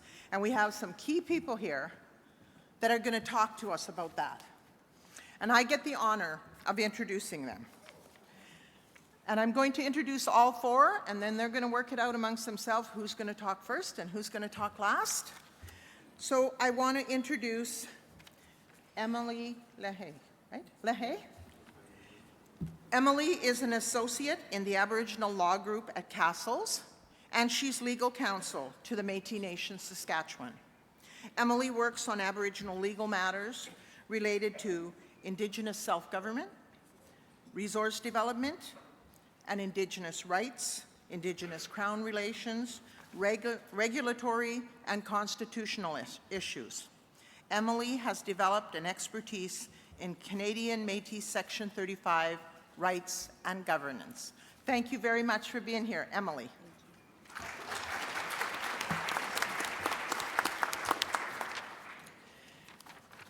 Next, I want to introduce Zachary Davis.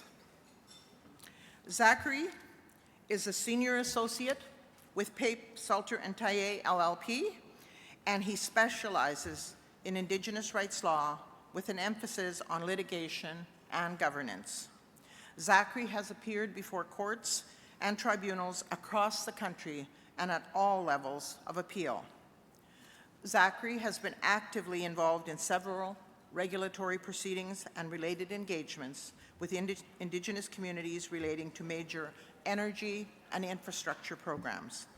Zachary has helped numerous Indigenous communities in drafting and implementing their own laws and procedures. And I'm proud to say Zachary is one of the lawyers for the Métis Nation of Alberta. Zachary Davis.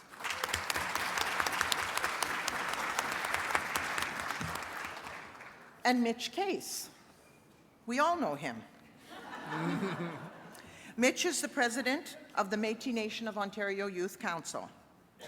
Mitch is a proud Métis artist from the historic Sault Ste. Marie Métis community.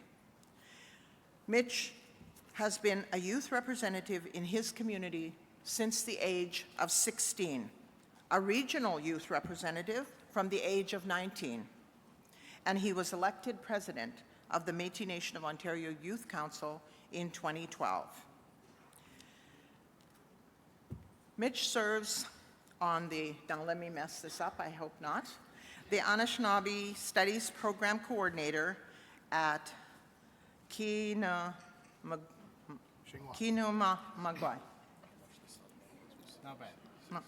Nabe, with a focus on education and working to create a fully inclusive education system for Métis, First Nation, and Inuit students in Ontario schools.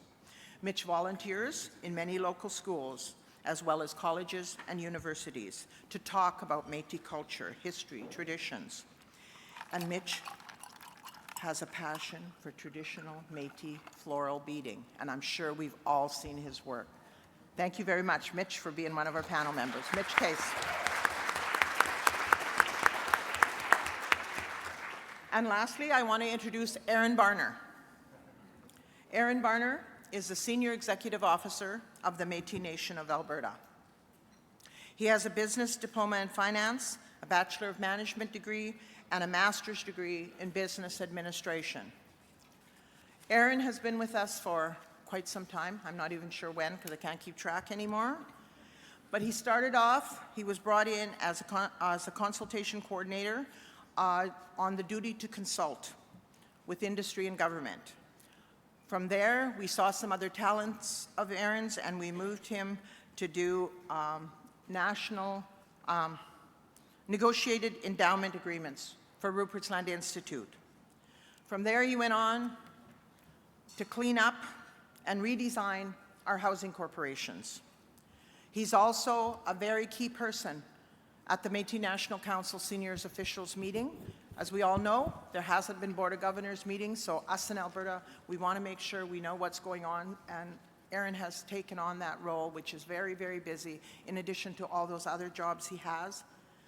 Aaron is a proud Métis fan with wife Shannon and 3 children, and I'm just going to take a moment to tell you about these amazing children. It's not about Aaron, it's about his kids. Charles, an amazing hockey player at 9 years old. Isabella, a princess with a career of dancing. And Juliet, the boss of the household. And she's going to be the next hockey player in the Barner household. Aaron Barner, thank you for being part of the panel. And now I'll leave it to them. Who's up first? Zach? Aaron? Aaron is coming up first.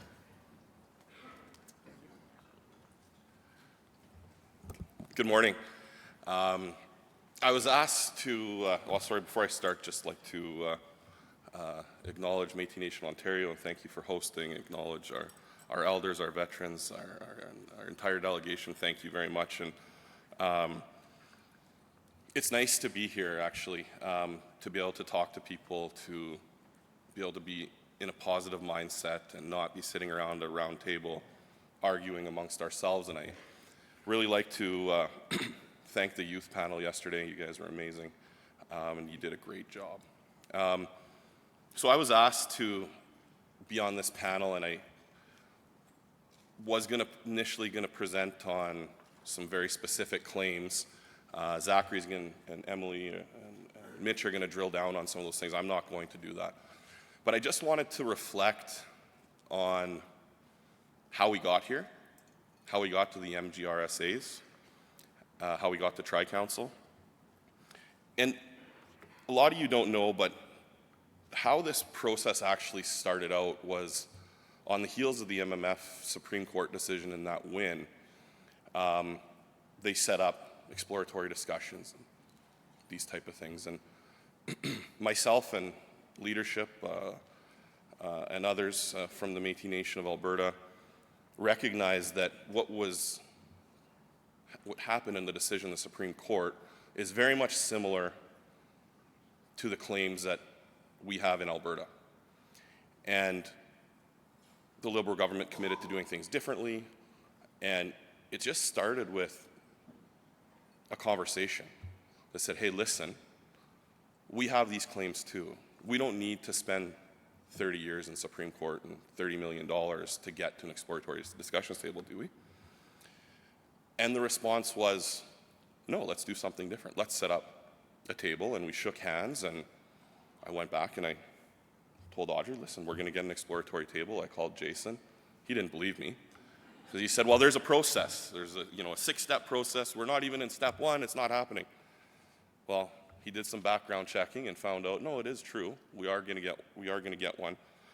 And so the point I'm trying to make is the whole process of the MGRSAs started with a simple recognition, an agreement that we have these claims.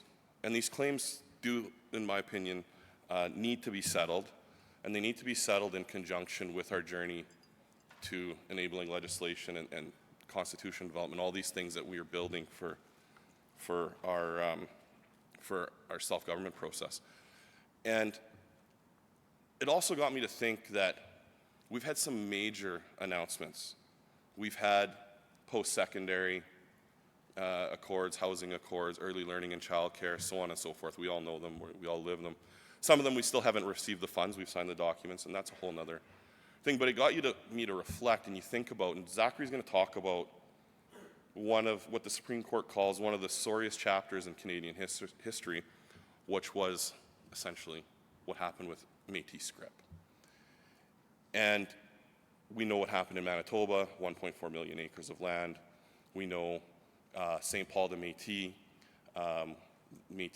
was set up for the Metis, and the Metis were moved out of that. And we had these live, thriving Métis colonies in Alberta that were rescinded by the provincial government. We had communities in Wood Buffalo National Park, Jasper National Park that were kicked out and removed. And you think about those agreements, and it makes me wonder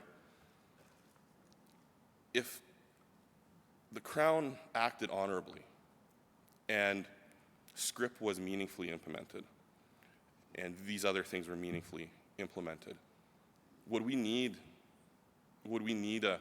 be signing a housing accord? Would we be fighting all these years for more support on post-secondary?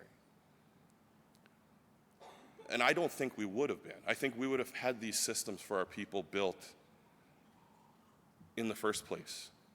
But as a result of the Crown not acting honorably, our people became marginalized. And, you know, we don't have to go back many generations to find our relatives that were living on road allowances, or like Jason had his slide there yesterday, we were called squatters or half-breeds. And I think we need to reflect on that, and that's what the message I wanted to bring. We need to reflect on that when we talk about these claims, and we talk about the effect it's had on generations of people and the resulting gap, socioeconomic gap that we face, and I'll say we've worked very hard to overcome, and in many cases we have overcome. But we need to acknowledge that the struggles and the work people had to go through as a result of these claims and these past grievances. And these grievances go further than just the very specific things, like we can talk about scrip or St. Paul de Metis or the rescinded colonies and that, but there's also other grievances, and I'll give a quick example, and I can't get into too much detail, but Métis Nation of Alberta has run a subsidized housing company for 36 years. It was funded by CMHC, and it was chronically underfunded, and resulting in, you know, higher vacancy than we needed, not because our people do anything wrong or we do anything wrong, simply the budget didn't match the need. There was never enough. Canada was bound to these contracts that said they need to do things like set up replacement reserve funds and so on and so forth. And they never funded it. So when we were negotiating the framework agreement, one of the clauses that we were adamant that was in there was that we needed to settle these grievances with CMHC, and a table needed to be set up. Well, that agreement never did make it into our that clause never did make it into our framework agreement. But we did have an agreement with CMHC that they would negotiate this past grievance and historical underfunding. And so we set out on discussions, and we actually settled that grievance.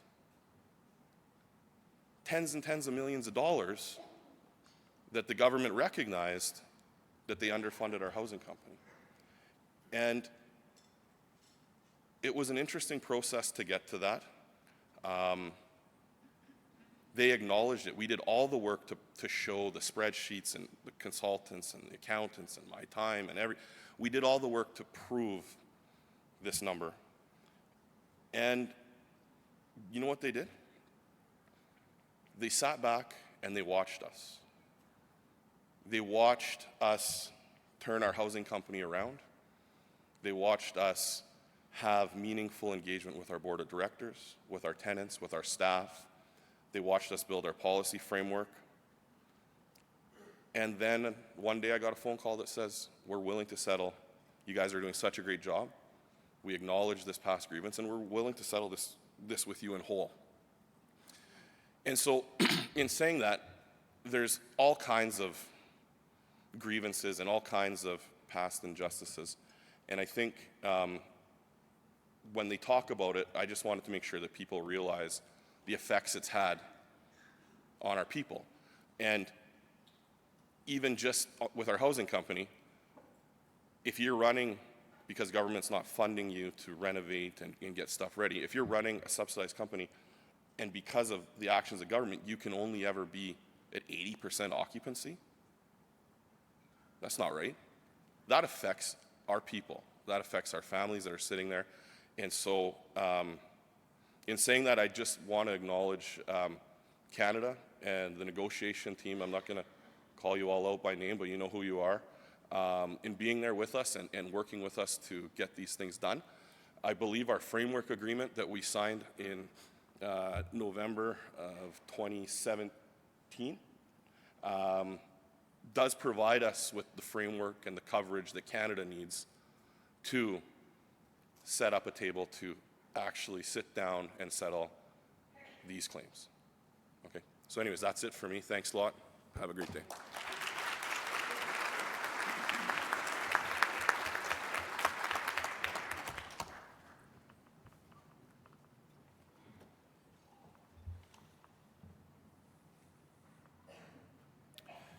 Good morning. It is an honor and a pleasure to be here.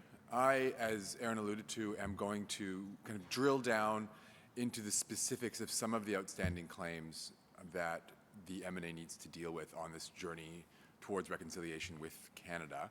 And also, as Aaron mentioned, the framework agreement that was signed in November 2017 with Canada provides for a framework to explore with a view to settling these claims.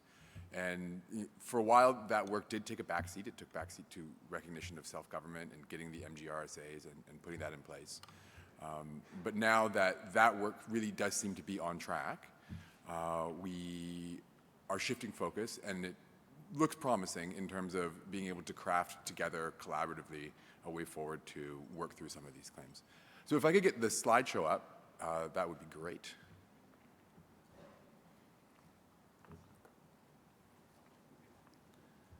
That is Mitch's slideshow.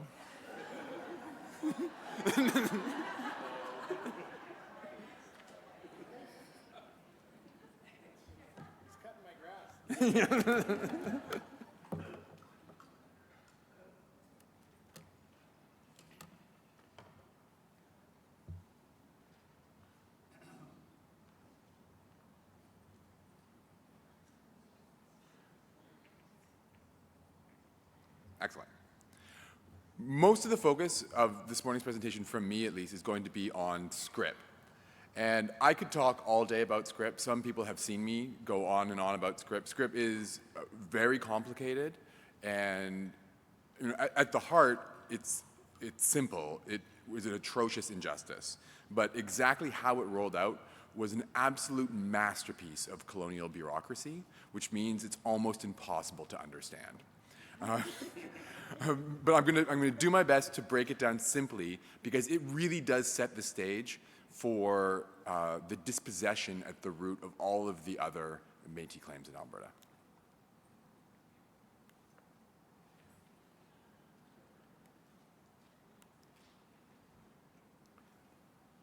This is the Scrip Commission. I'm going to come back to this photo, but the Scrip Commissions went throughout Alberta, and this is the process, or what it looked like. And I'm going to come back to this because I think it's important to break the image down. But the root of Scrip is a constitutional promise. So Canada is a young country. Its ambitions look west. There is, in the Constitution Act 1867, already provision for the historic Northwestern Territories and Rupert's Land to be added to the new country. And immediately following Confederation, those negotiations begin, and the Hudson's Bay Company and the English Crown agree that the lands will be transferred. But they agree to the transfer on the condition of a promise. And that promise is set out in what is known as the 1870 Order, which is a part of Canada's Constitution. The promise was that Canada could have the land, but it needed to settle the outstanding claims of the Aboriginal people living in that land equitably, or in the words of it, settled in conformity with the equitable principles which have universally governed the British Crown in its dealing with the Aborigines. Now, I mean, there's some irony there. I'm not sure equitable principles have universally governed the relationship, but it gives us a foundation for what the relationship would look like going forward. And the way that Canada implemented this promise with the two Indigenous people in the Northwestern Territories, First Nations and Metis, was quite different. The First Nations story is quite well known. This promise is at the root of the numbered treaties. They have their own problems, but that is the process that Canada undertook with First Nations. With the Métis, Canada took a different route and decided to grant scrip. But actually, the legislation that was meant to implement the promise doesn't refer to scrip. It says lands. So Canada empowered itself to grant lands in satisfaction of claims of half-breed arising out of the extinguishment of Indian title. The issue at the heart of scrip, when people talk about the injustice of scrip, is that this is not what Canada did. Canada did not grant lands in exchange for the purported extinguishment of the Indian title of the Métis. What Canada did was it gave Métis a coupon that they could not cash. That is scrip. So scrip, which is S-C-R-I-P, not script, scrip is a short form for a subscription certificate, the same way that your doctor writes you scrip. It's a piece of paper that ought to be exchangeable for something. And what the Métis got was a piece of paper. They didn't get the lands. And these pieces of paper were issued across the historic Northwest, so the Prairie Provinces, as well as in the Northwest Territories. How did it work? As I alluded to, it was quite complicated, but I want to walk through the process because the dynamic of it is important to understand so that you can understand why it is at the heart of kind of what happened to the Métis. It goes like this. There's the overarching constitutional promise of equitable settlement. To implement that promise, Canada, first with the Dominion Lands Act, empowers itself to grant lands in order to satisfy these outstanding claims. With the power given by the legislation, they can then set up commissions. So they draft an order in council. That goes through the Privy Council. It goes through Cabinet. And the order in council comes out the other end, and that establishes a scrip commission. The Scrip Commission was a group of people that would go out into the Northwestern Territories and assess the claims of individual Métis people and to see whether they were eligible for scrip. So they would go out, and then a Métis claimant would appear in front of them and fill out a scrip application, and there would be a witness declaration, which acted as evidence that everything in the application was true. The commissioners would process, and they would issue a certificate to the grantee. So that certificate wasn't land, obviously, but nor was it exchangeable for land.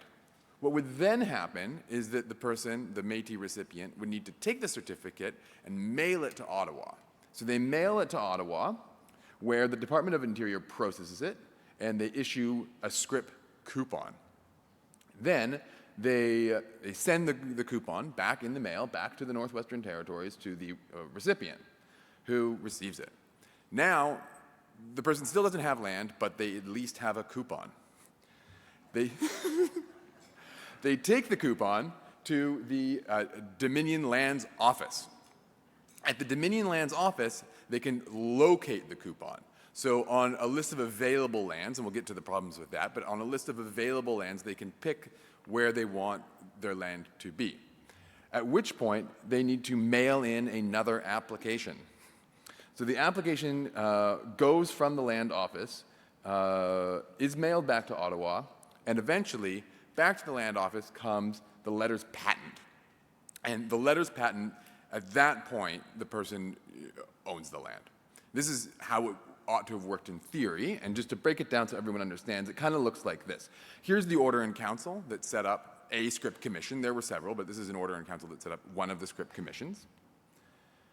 They would then circulate a public notice throughout the territory in question for the commission so that people knew that they were coming.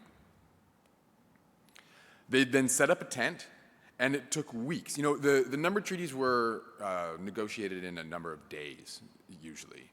Sometimes they had to go back and try again, but generally it took a couple days. Scrip could take a month in one place, because what would happen is the commission would sit at the table, and then Métis people would come before it, and this is why I love this image, right? There can't be a better image of white people coming to take the land. They not only took the land, they took the best seats in the tent, right? And they made the supplicant Métis kneel before them and beg for their own land. So as they were doing that, they had these elephant portfolios. They called them because they were really big, I imagine. I don't think they looked like elephants. They had the elephant portfolios, and they went through all the records of all the scrip issued to see if the person had claimed it before. And if they hadn't, they could be eligible if the witness declaration was correct, and then they would write out the certificate to the individual that could eventually be mailed in. So this is a certificate. That's what that looks like. And they get a receipt. Everything is in duplicate or triplicate. It really is, like I say, it's a masterpiece of bureaucracy. And then it has to be sent in the mail. So remember that where we are in history, right? There isn't an established mail system. This is the mail in peace country in the 1900s. And scrip began being issued in Northwestern Territories in 1885. So this took some time. Then back from the mail, the scrip coupon is issued. So that's good. So you get the coupon, and then you have to find a Dominion Lands office, if there is one in the area, which there isn't. I'll get to that.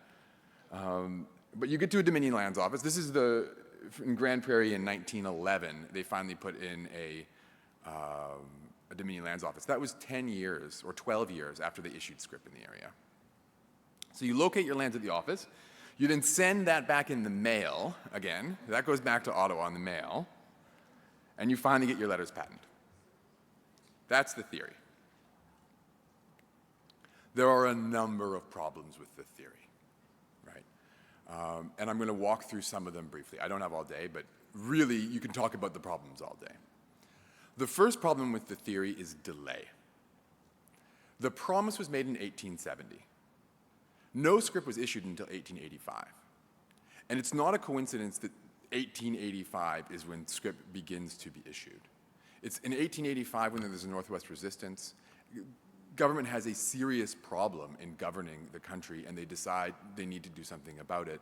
And they decide, well, maybe we should make good on the promise that we've already made. One of the most eloquent articulations of this dynamic was by James Brady, one of the founding members of the Métis Nation of Alberta. The way in which the government officials treated the just demands of the Métis was inexcusable and contributed to bring about the rebellion. Had they had votes, like the white men, or if, like the Indians, they had been numerous enough to command respect and overawe red tape, without doubt the machinery of the government would have functioned for them. But being only half-breeds, they were put off with eternal promises until patience ceased to be a virtue. It was callous and cruel neglect of this portion of the population that led to the armed insurrection. People knew this. Jason yesterday talked about the history of Métis organizing and about the number of petitions that came out asking for land claims to be settled in Saskatchewan prior to 1885 is 80-something.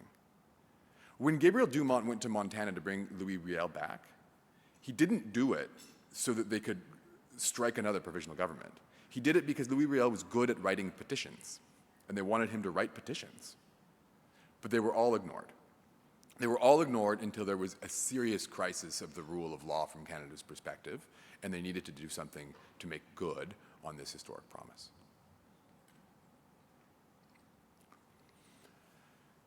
Now we get to sort of the nitty-gritty, the meat of the matter, and why scrip could never have served its purpose. This map is really important, right? Scrip wasn't good for any land that a Métis person wanted. Scrip could only be exchanged for land that Canada had opened to settlement, that it had surveyed and opened to settlement. So let's look at this map. The darker gray area in the southern prairies there, that's land that Canada had surveyed and opened for settlement. The dotted line of the 53rd parallel, 75% of Métis lived above that line. There's almost no land open for settlement where most Métis people lived. If they had wanted to take advantage of the Scrip system, your ancestors would have had to displace themselves. They would have had to move away from their own home. This is not the promise of land or equitable settlement that was made either in the Constitution or the legislation. The other issue is that there are some places like Treaty 8, the red line there is Treaty 8. There are some places where there's virtually no land at all open for settlement. Like, none of the Métis in northern Alberta could have gotten Scrip for the land they were living on. Another issue, and it doesn't come across in this slide, is, and I alluded to it, Dominion Lands offices. Dominion Lands offices were located where land was being opened for settlement, in southern Alberta, in southern Saskatchewan. That was thousands of miles away from where people had been issued the Scrip and were living. You know, thousands of miles at this time, given, I mean, what we've seen, the sophistication of the mail system, took some time to travel. So it was hugely burdensome to go through with the process as it had been established. And some people were altogether disenfranchised, cut out of the process. Scrip was not available to them, in particular those who had taken part in the Northwest Resistance. Men who fought in the resistance, men who joined the resistance even if they didn't fight, and the widows and the children of men who fought in the resistance were ineligible. There are examples of these people getting Scrip anyway, but there are examples of these people not getting Scrip. So what happens? There has been no, because it is so complicated, there has been no overarching tabulation of how many people got Scrip and how many people didn't get Scrip. I mean, how many people got land from Scrip and how many people didn't get land. But I've seen lots of regional studies. I've never seen it higher than 10%. Generally, 2% of Métis people get land. All of the rest of the Scrip, 5 million acres of it, goes to white people. That's the equitable settlement. The equitable settlement is that the Métis are on paper granted 5 million acres, keep 2% of it, and 98% of the land is shuffled into the hands of white land speculators and the big banks. How does it happen? It happens through fraud. And I'm not making it up. Everyone knew it was fraud. There was two kinds of Scrip, land Scrip and money Scrip, and for the sake of making this short, I'm going to talk about land Scrip. There was a condition on land Scrip that it could only be exchanged for land at the Dominion Lands office by the person to whom it was issued, right? So having it be exchanged by anyone else was fraudulent, and a person would have to sign a declaration that they were the person to whom it was issued, and if they weren't that person, that was an act of fraud. But what really happened was this. When the Scrip commissions toured around, they traveled with land speculators financed either by themselves or by the big banks who had giant bags of cash. And when a Métis person was issued the certificate, they were aware of how difficult it would be to turn into land in a place they didn't even want to live. So it wasn't worth the dollar value or the acreage value to them. It was worth what anyone would pay for it. So for pennies on a dollar, the speculators that followed the commissions bought up all the certificates. They then, having tabulated all the certificates, took them to Dominion Lands offices to exchange them for land. But the person from whom they'd bought the certificate was long gone. That person, was in Fort Chipewyan. This land office was in Moose Jaw. So they would get another half-breed, someone that looked Métis, to pretend that they were the person to whom the certificate was issued. And they would sign it away to the white speculator, and that's how the land would get in the hands of the speculators or the banks, and they would probably pay a little bit for their trouble, and that was the end of that. And everybody knew it was happening.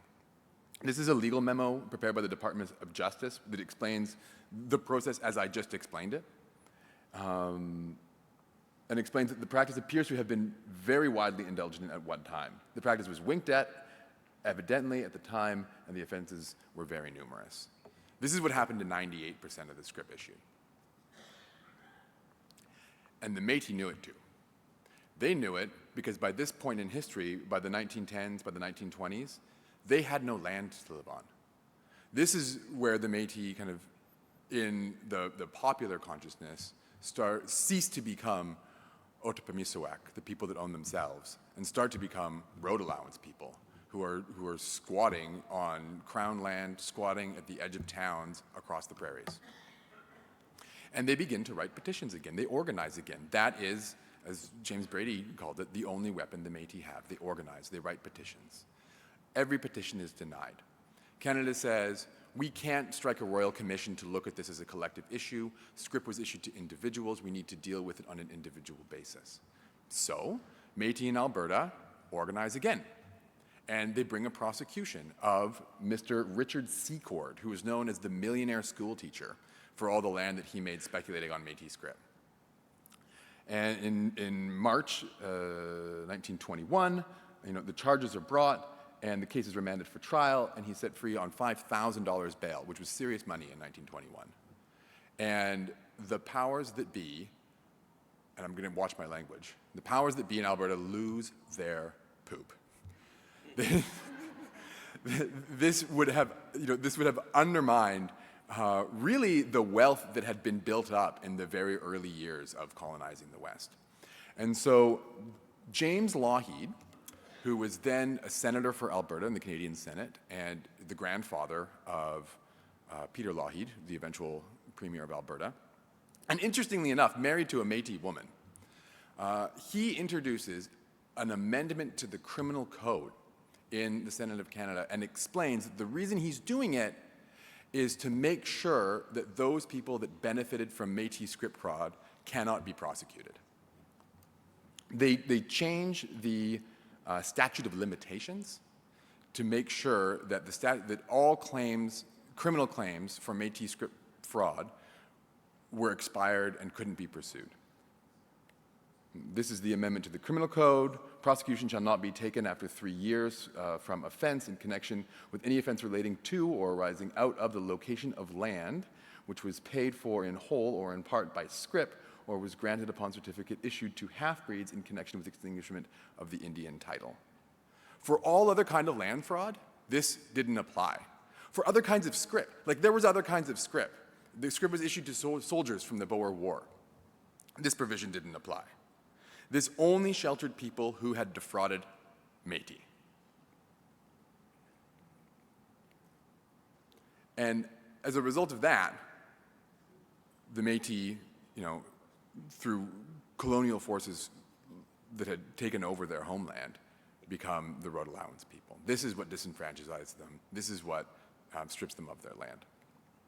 And as Aaron noted, the Supreme Court has not looked at the issue head on, but has had facts about scrip before it in other cases tangentially, and has said that it is a sorry chapter in our nation's history. I'm going to rip through these other ones because I know we're pressed for time, but all of these other claims have their root in the disenfranchisement, the dispossession caused by scrip. Because Métis were so impoverished in Alberta after having lost everything, the Oblates, working with the federal government, established the first and only federal reserve for Métis in Saint-Paul-de-Métis. It lasted about 10 years at the end of the 19th century and the beginning of the 20th century. The Oblates, being the administrators of it, weren't so much interested in helping the Métis as they were about preserving a French-Canadian or French-speaking and Catholic population in Alberta. And so when the Métis didn't stick around the reserve and kept leaving to go hunting, and the Oblates built a boarding school for the Métis children, basically a residential school for Métis, which those children burnt down, and tragically one of them died in the fire. And at that point, the Oblates kind of lost interest in the Métis and started inviting French-Canadian settlers to come and squat on the land, and eventually petitioned the government to close the reserve and arranged for 160 French-Canadian families to get the land. So the Métis Reserve that was set up for the benefit of the Métis to address the issue of scrip was eventually just shuffled away and given to French Canadians. There's a picture of a family, a Métis family at Saint-Paul-de-Métis. And we can see here, this is kind of the beginning of the French-Canadian squatting on the Métis land. So again, as a result of this, there continue to be disenfranchised, dispossessed, impoverished Métis in the province, and it continues to be a problem about which someone needs to do something. And to their credit, the government of Alberta in the 1930s strikes a commission to look at the issue and recommends a land base be set aside for Métis. And they do set aside a land base. They set aside 12 colonies. But they promptly take back 4. 2 they take back almost right away in the early 1940s, Marlborough and Touchwood. 2 more continue on for decades, and there were several families living at Wolf Lake. But Wolf Lake was far from everything. It was inconvenient for Alberta to serve, and so despite there being numerous petitions from Métis families living there and from the MNA at the time saying that the Métis wanted to keep the settlement, Alberta rescinded it. They coincidentally rescinded these settlements at the same time that they were making the Cold Lake Air Weapons Range. And the land used for the weapons range happens to overlap substantially with where these settlements were. And ever since this has happened, Métis have had no access to the weapons range for any purposes, and they've had no settlement for the loss of land. There are First Nations in the area that do have access, that have been compensated for this, but the Métis in Alberta have not. And also, at about the same time, the federal government creates the national parks of Jasper and Wood Buffalo, where there were substantial Métis populations. And both of those populations were evicted from those parks when the parks were created and were prohibited from continuing to harvest there. And as a result of that, Métis continued for decades, for generations, to live on Crown land in Alberta. And this is an old report. This is from a 20-year-old report, but some of these claims are still outstanding, and there are still cases of this in Alberta, where Métis are living with very irregular title, no certainty as to the land they live on, their ancestral land. But this is all a result of scrip. Its roots are in the systematic dispossession of Métis in the West. Thank you.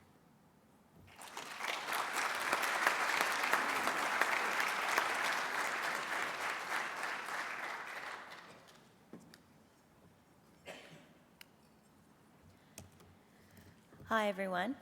I'm Emily LaHaye, as you were introduced to me a bit earlier, and I am counsel to the Métis Nation Saskatchewan.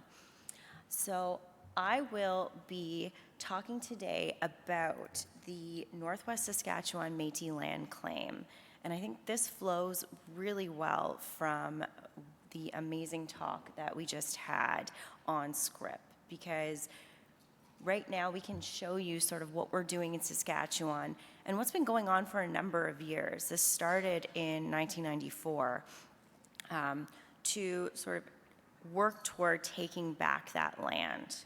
So I am aware of time, so I will try to be efficient, but make sure that you're getting all of this important information in. So what I'm going to do today is talk a bit about the origins of the Northwest Saskatchewan Métis land claim. I myself was not present when this started, but in working on this claim, I've gotten the opportunity to talk with a number of the individuals who were there right at the beginning, how it began, and just how it's been worked on throughout the years. I'm then going to talk about the DeRocher claim, which is a competing claim that came out in October 2019. I think a lot of us are probably aware of that. So I'll just briefly go through that claim and discuss how it works in relation to the Northwest Saskatchewan Métis land claim.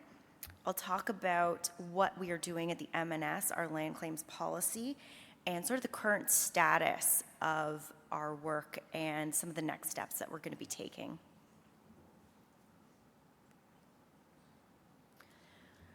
So like Zach talked about, the basis of the land claims has a lot to do with script. And you know, we've gone through that a bit today, so I won't talk a lot about that. But you know, there's, as you can see here, we've got the Treaty 3 adhesion issues, federal pastoral lands policies, the Manitoba Act, and the Constitution Act. And it was all of these various items coming together in the early 90s that made it so that the M&S government thought, you know, now is the time. I think now's the time that we can start a land claim.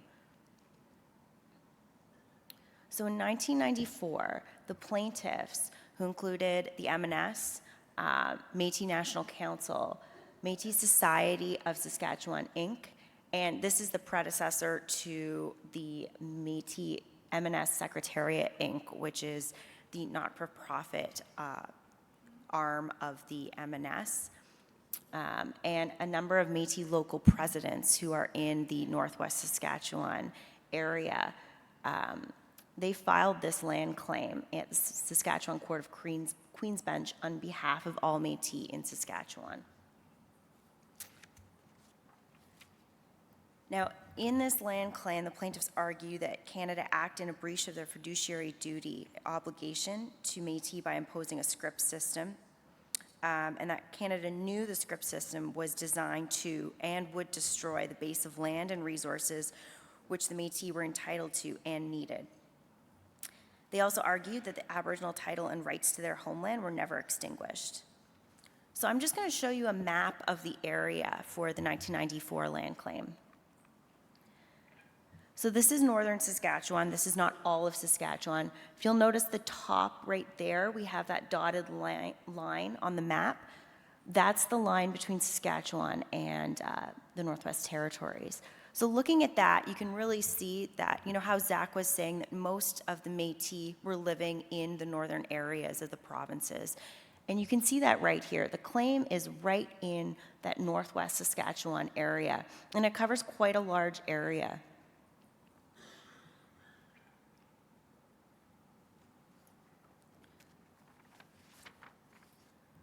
So the M&S continued to, along with the other plaintiffs, continue to work on the 1994 claim for several years. However, this was a huge claim. So a lot of research was done. We had numerous, lots and lots of really good work happened, but a claim like that is expensive and it's very time consuming. So it has slowed down a little bit over the years. And eventually, back in 2017, when the M&S was negotiating their RARSD table with their MOU, and then when we signed our framework agreement, we thought, the land claim needs to be a huge part of this. And not just that land claim, but land in Saskatchewan. So in our negotiations with Canada, and ongoing in our negotiations with Canada, the M&S has made it very clear that land, and especially the Northwest Saskatchewan land claim, are going to be on the table. And you can see, pursuant to the framework agreement, we have in our clauses, the whereas clauses, it is intended that all land claims made by the Métis to land in Saskatchewan will be addressed in processes and discussions contemplated by this framework agreement. So that's, like I said, not only the Northwest Métis land claim, but also Fort Qu'Appelle, Batoche, all of those important areas. And in August 2019, we actually established a side table to our RARSD negotiation table dedicated solely to addressing land claims. This has been, our people have told us this is a very important issue for us, and we've been listening to that, and it's, as I'm saying, it is probably one of the most important issues for the M&S. And, I believe that this is the first Métis land claim side table in all of Canada, so we're really proud of that.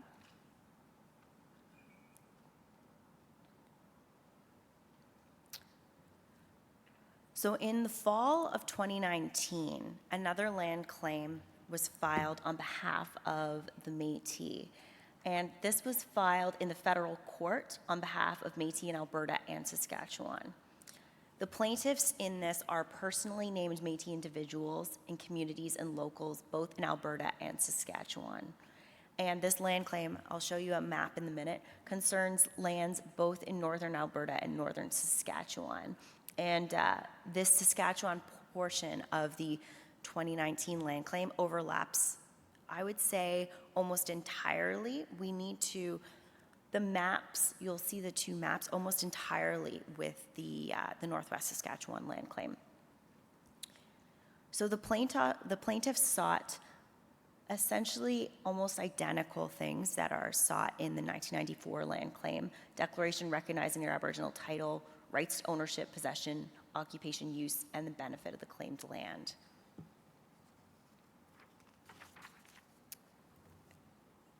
So here's a map right here. You'll see it's almost identical, and then it goes into Alberta as well. And there's a comparison right there. So you might be asking, what is the issue with this? Well, the plaintiffs who commenced the 2019 land claim are not the representative plaintiffs of the Métis in, I know from our point of view, for the Métis in Saskatchewan. The M&S has been working on this claim since 1994. It's continued to work on it at the negotiation table with Canada. So when you have a competing claim come up like this, that's put forward by individuals who are not the representative plaintiffs, obviously this causes issues with your negotiations. Aboriginal rights under Section 35, and I'm sure this is something you already know, are collective rights. They're not held by the individual, they're held by the collective. And as such, with land claims, you're looking at, these are rights that can't go to an individual.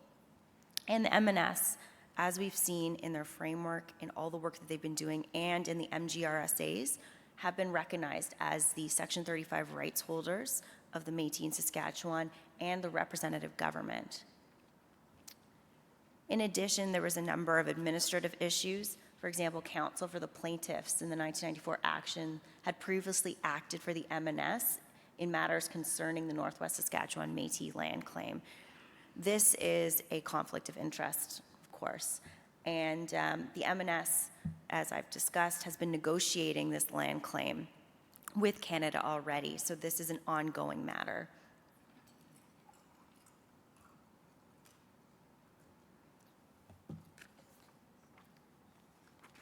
So like I've been saying, the main priority for the M&S is negotiating with Canada. And in terms of our next steps, as I said, M&S has filed a motion to intervene in the 2019 action to strike portions of the plaintiff's pleadings that are in Saskatchewan and to remove the plaintiff's counsel. And we're continuing our efforts to resolve the Northwest Saskatchewan land claim at our table, and we'll continue to under the RSD claims process side table. Thank you very much.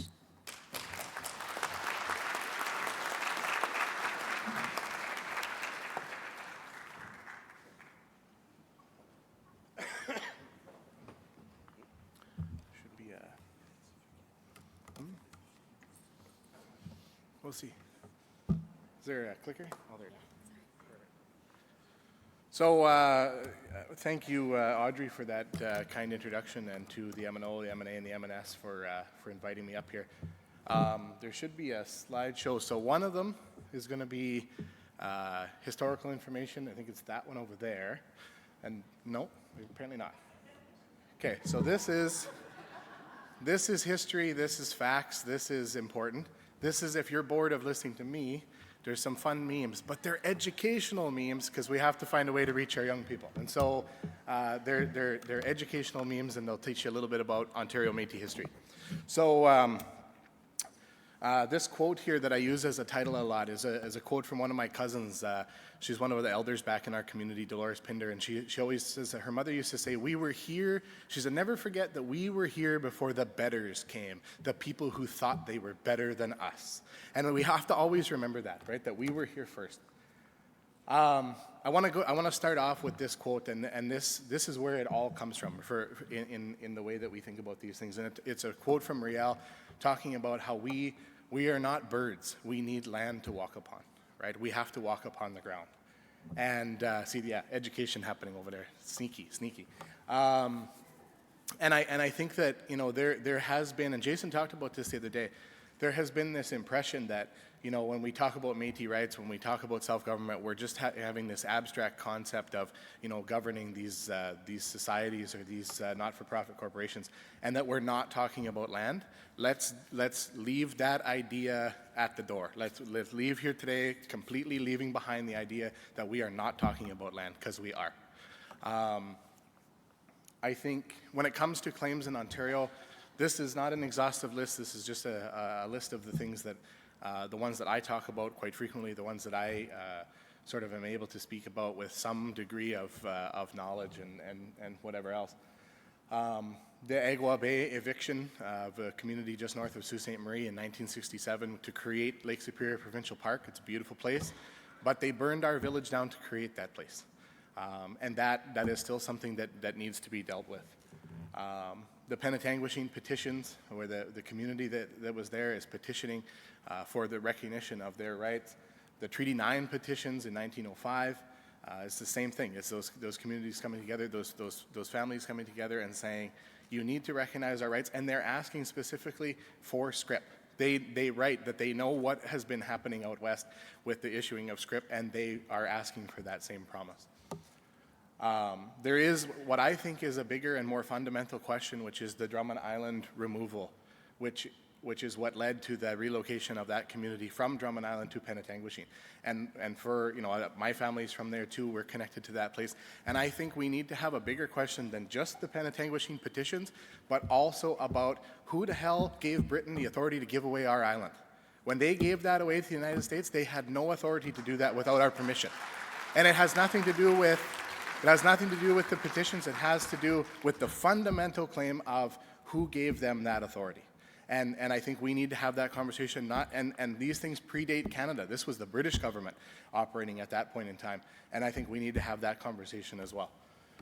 There's, of course, the Treaty 3 adhesion. It's been mentioned, it's been talked about, but that very important point in history where, for the only time in history where Métis collectively adhered to treaty, right?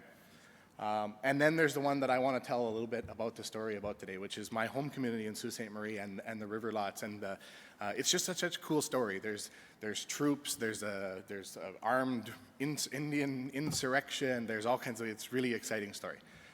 And I think that's something that we don't get to do enough, is to tell our stories, right?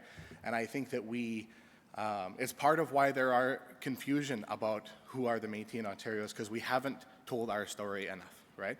We've in many ways just kept our head down and focused on doing our work, but I think we need to get a little bit loud, a little bit rowdy in that good Métis tradition and tell our stories, right? So that's what I'm going to do today. I'm going to tell you a little bit about the story of my home community and what happened to us. These are just some photos to give some context. Some of you have been to Sault Ste. Marie. It doesn't look exactly like this anymore. There's been a lot of development. There's a big steel plant and other things like that.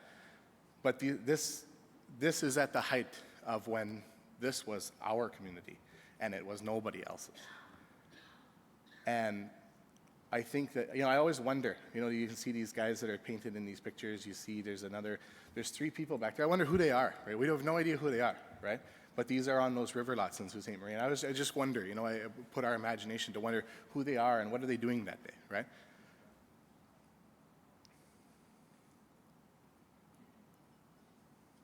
You can see, right, if you look at these photos, you can see the train bridge to the United States has already been put in. That was in the late 1800s. This is well after we had lost our land, and our people continued to live off that land as best that they could.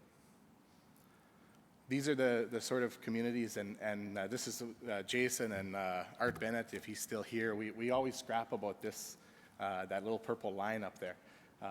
But this map shows some of the smaller communities around Sault Ste. Marie that make up the whole of that community. And I think this is a really fundamental moment in our history of my community, when in the 1846, 47, 48, as we're leading up to the point when the Robinson Treaties were signed with the First Nations, Chief Shingwak from Garden River, this is Joshua Biron, who's a Métis guy from Sault Ste. Marie. In 1893, he's interviewed and asked about the time, the events leading up to the treaty. And he says, several years before the Robinson Treaty was made, Chief Shingwak Wons of Garden River Band called a council, and the half-breeds of Sault Ste. Marie were invited to attend. So we all went. The chief told us that that if we should join his band and be his men, that he, the chief, would work for us, and that we would get the presents that his band was getting. He goes on to say that he may end up selling the land, and then he says that only 4 of those families, of which there was 100 and some more families, only 4 of them chose to join his band. The rest said, we are Indians enough without binding ourselves under the authority of an Indian chief. And I think that moment, that we know, I think history proves out, we would have got a better deal if we'd have just accepted this. But the principle of, no, we will stand on our own. We will do this ourselves.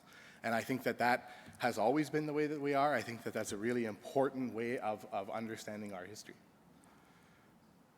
This is a map of the river lots at Bay St. Paul in Manitoba, and very similar to that is the river lots in Sault Ste. Marie.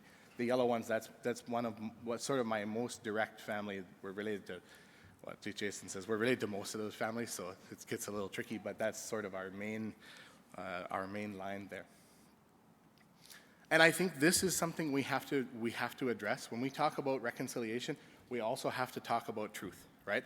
We kind of skipped that part because Canada gets uncomfortable when you tell them the truth. Right? They get really squeamish and shifty in their chairs, and nobody wants to talk about it. But this is the reality: is that it was fundamentally racism, it was religious discrimination that led to the removal of the Métis community in Sault Ste. Marie and in other communities. We know this is our history. Right? President Belcourt, when our founding president of the MNO, used to talk about Canada saw us as 2 French, 2 Catholic, and 2 Indian. Right? Writing in 1847, leading up to the treaty, the Hudson's Bay governor, who's of course playing a real big role in all this, he says the British side of the falls was this season surveyed and laid out as a town, but until mining operations be entered upon on a large scale, it is not likely to be occupied by any other than the wretched half-caste population by whom that neighborhood is at present infested. We don't talk about people as an infestation. We talk about diseases. We talk about mice. We talk about rats as an infestation. And that is how Canada talked about us. That was the underlying principle, right? That we were some sort of an infestation that needed to be removed and dealt with, right? And I think until we recognize that, until we have Canada recognize and understand that this is our history of the relationship, and this is why it's so important that we get it right from now on. The treaty commissioners the commission that was sent ahead of the treaty, they did their best to try to get some of us to relocate away from Sault Ste. Marie. They saw us as an impediment to the missionary labors. There was some real evangelical English minister who we chased him out of the village, and the rumor is that we burned his English Bible and wanted nothing to do with his English church, and that we were staying loyal to the Catholic Church at that point in time, and that's part of that story, right? The recognition from the Vidal-Anderson Commission leading up to the treaty, they wrote that it's going to be tough to determine how you're going to cut the half-breeds out, because they acknowledge in the commission report it would be an injustice if you were to cut them out of those negotiations. In the commission meeting in Fort William, which is now Thunder Bay, they wrote about one of the Catholic priests, Father Fremio. He wrote, The meeting began with a roll call of the list prepared the evening before by Mr. Mackenzie. The half-breeds were passed by in silence, for they have not a right to speak at such gatherings. Is this wise? Do some people fear that they, better informed than the Indians themselves, might be in a better position to defend their rights? I think that's important that we put that in context also, that better informed is a relative perspective, and certainly the First Nations were 100% informed of their perspectives. And I think it's, you know, we have to be careful how we use these sources. It's how we have to be careful the sort of rhetoric that can be built out of those things, and I think we need to be careful of that. But all the while, and I think this reminds me of a little bit of what happened here last night, is while some of our men are serving as guides for the Vidal Anderson Commission, and when they got to Mishippicotten, they had a big party, and it was we're you know, our whole world is under threat at that point. But we're still partying, right? So it reminds me a little bit of, I was watching some of the videos coming out of Saskatoon while we were having a real good time here, and it seemed fitting to put this slide in. So what happens in 1849? We had sort of insisted that we needed to be dealt with. Britain, the government authorities at the time were sort of dragging their feet, and so as Jason always talks about, we hired a lawyer, and but we didn't just hire a lawyer. We borrowed a cannon, and I couldn't find the actual type of cannon, and I didn't want to be using a historically inaccurate photo of the cannon, so I used the cartoon. But we borrowed a cannon. The Hudson's Bay Company says we stole the cannon, but these are different perspectives of history, right? We borrowed a cannon, which they had put their fort on our land, so it was no problem. We borrowed a cannon. We went to Mica Bay, and the response from Canada was they sent the redcoats, right? So the troops came, right? Oh yeah, there's the Jason Madden meme, yeah. So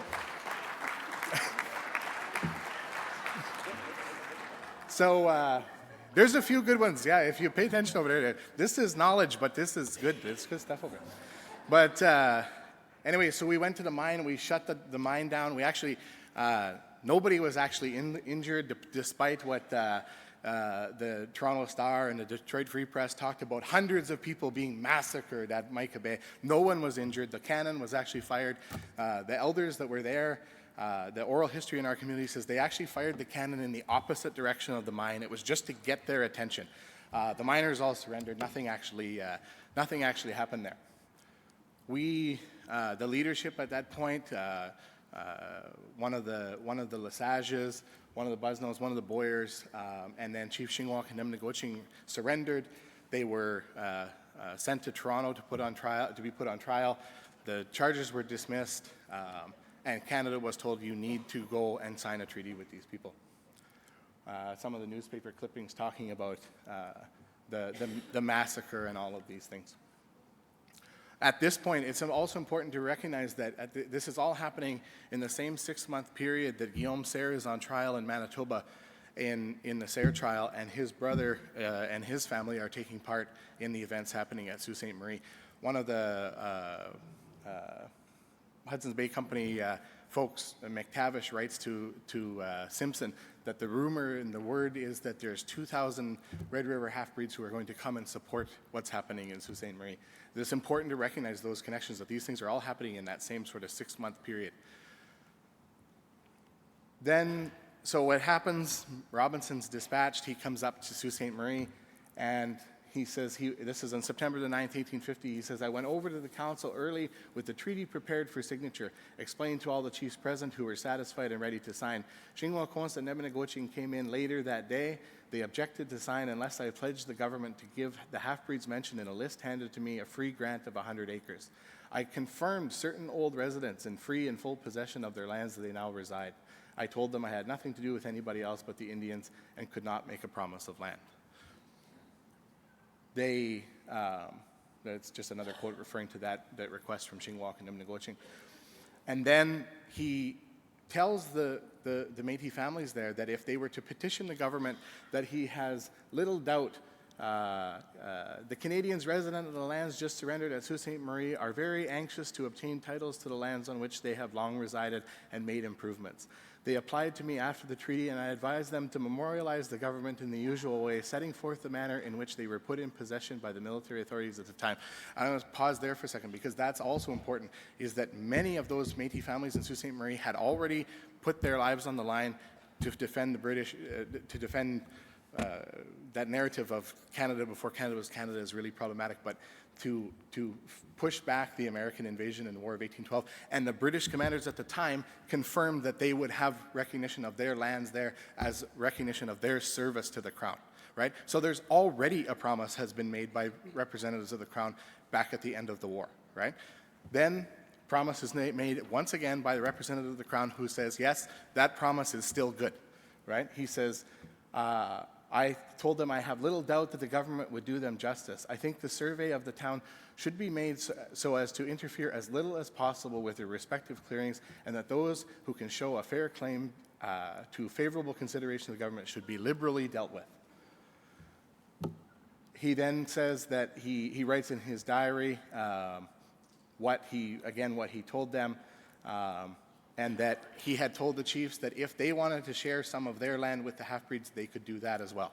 That's another promise that comes back to be untrue. This is just a copy of the petition that we then sent to the Crown. All of our families got together. You can see several of my grandfather, my uncles, and others, relatives of ours, signing that document. And then, the same time, the next day, the chiefs submit a petition. Shingwakos, Nemnegoching, and other chiefs from along the North Shore submit a petition saying that they recognize our claim to be equal as theirs and that we need to be dealt with. So they send that letter supporting our claim. And then some work that's been done by his, I forget his name now, Morris. Says in an 1855 map of the town of Sault Ste. Marie shows the first concession divided into narrow riverfront lots in the French manner, with dots marking the existing Canadian and Métis holdings. It appears, however, that few Métis obtained patents. By the time of the first registry office for Algoma District opened in 1858, the first concession, now part of downtown Sault Ste. Marie, was already the focus of intense property speculation. And between 1858 and 1871, the municipality of Sault Ste. Marie was created. There were 114 property transactions on the first concession. Métis people were involved in only 18 of them, and in all cases were the seller or the mortgagee. Only half a dozen Métis still owned properties in Sault Ste. Marie by 1900. By which times their river lots have been reduced to 50-acre parcels. What happened? So in this era, when Robinson, who is of course there to negotiate, my Donald Trump Mike Harris meme I think is one of my favorite, but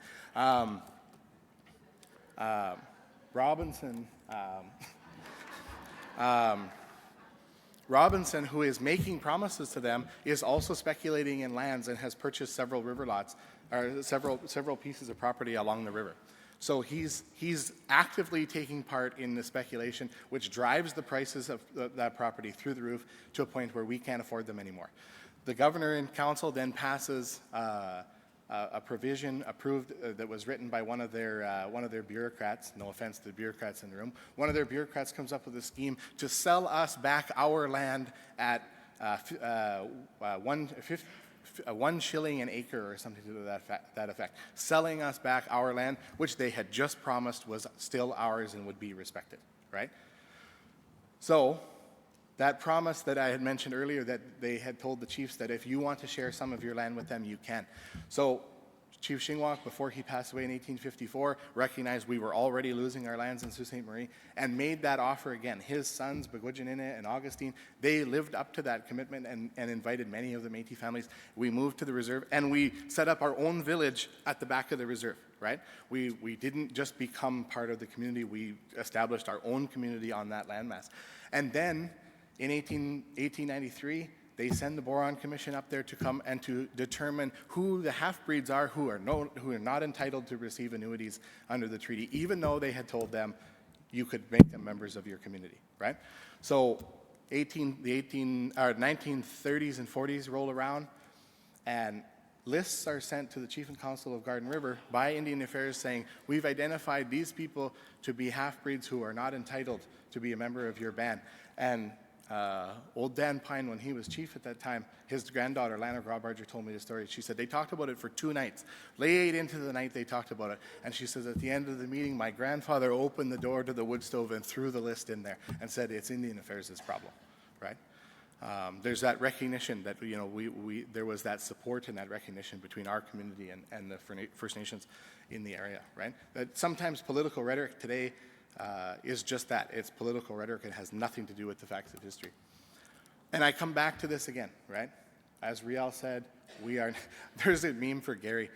He's always talking about bread pudding, so I put a bread pudding meme. But anyway, Riel talked about that. We are not birds. We have to walk upon the ground, right? And for me, you know, I live in Sault Ste. Marie. I grew up there. I was raised by that community. And when I walk downtown Sault Ste. Marie, I can in my mind, I can tell whose river lot I'm on. I know that map pretty good. When I walk down past Walmart, I know whose land that is. I remind the mayor all the time whose land City Hall is built on, right? And, you know, I think we need to completely, as I said earlier, put out of our mind for once and for all, and to help Canada and Ontario and whoever else is under this impression that we are not talking about land. We need to disavow them of that view at this point. I think I can tell you right now that, you know, my community hasn't forgot. We're never going to forget, and we're never going to give up, right? We will never give up until we see justice for this.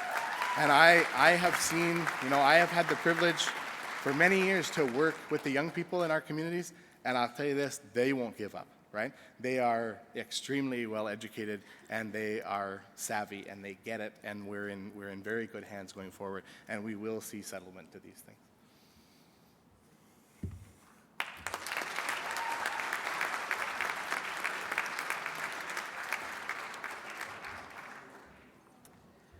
So we're running right into the lunch hour. I'd like to invite the other two, La Presidente Metis, to the stage for the gift giving. For our presenters, could we have one more round of applause for the presenters here today?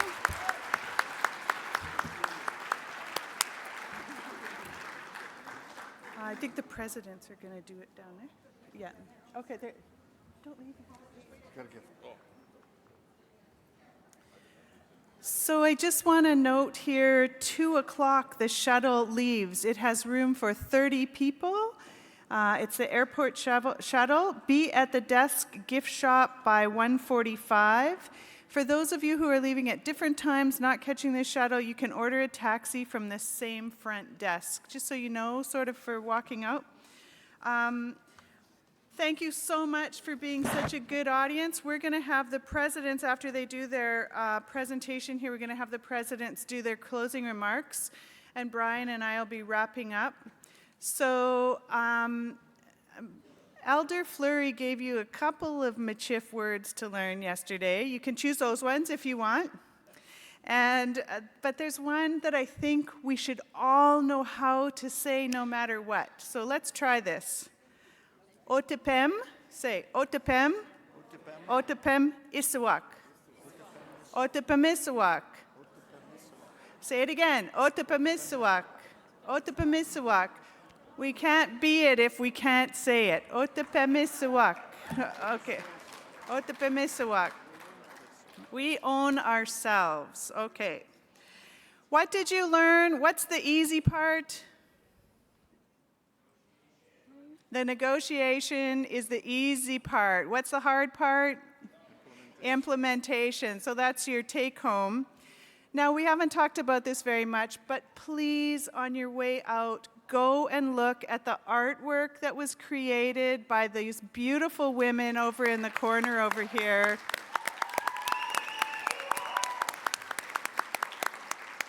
So that you can take a photo of it. Those are your notes from the conference, okay? On behalf of Brian and myself, I'll let him speak for himself, but it's been a pleasure to get to know you all, to be part of this. Go home in a safe way. We'll bring our presidents up. El Presidente McCallum will join us at the table here, and then we'll have a closing prayer when the presidents are done. Brian, do you want to say a few words? Yes, I also want to say thank you for allowing me to to be invited to co-chair with the lovely Marilyn.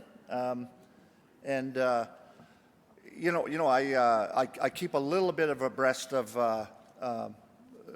Aboriginal law and Aboriginal issues, and this has really brought me back to just be hungry to go read these agreements and the report and other things. So I'm really honored for having the opportunity. Thank you, Presidents.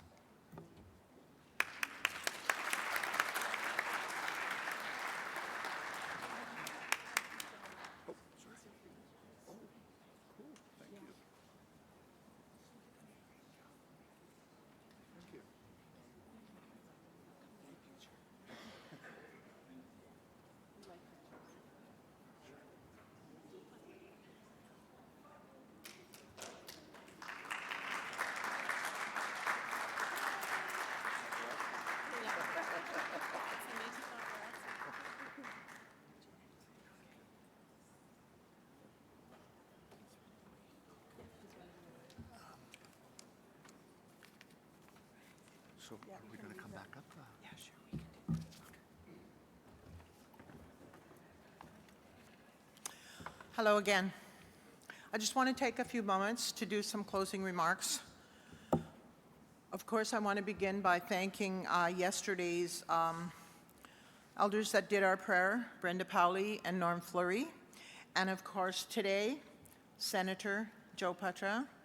Thank you all very, very much for those words that really ground us and make us go forward and do the right thing. So thank you. Thank you very much. I think over the last day and a half, we have really learned a lot more about history. We continue to hear more every time we get together. We heard more about our agreements, what they do say and what they don't say. And we also know that there's lots of work ahead for all of us. And especially since we've seen these last presentations on the lands, the script system, all of those things that is still unfinished business. So I believe we have lots going forward. I also want to say a great big thank you to the voices of our Métis youth. They were awesome. They were just awesome. And what it says to me is the Métis Nation is in good hands going forward, and that is so good to see.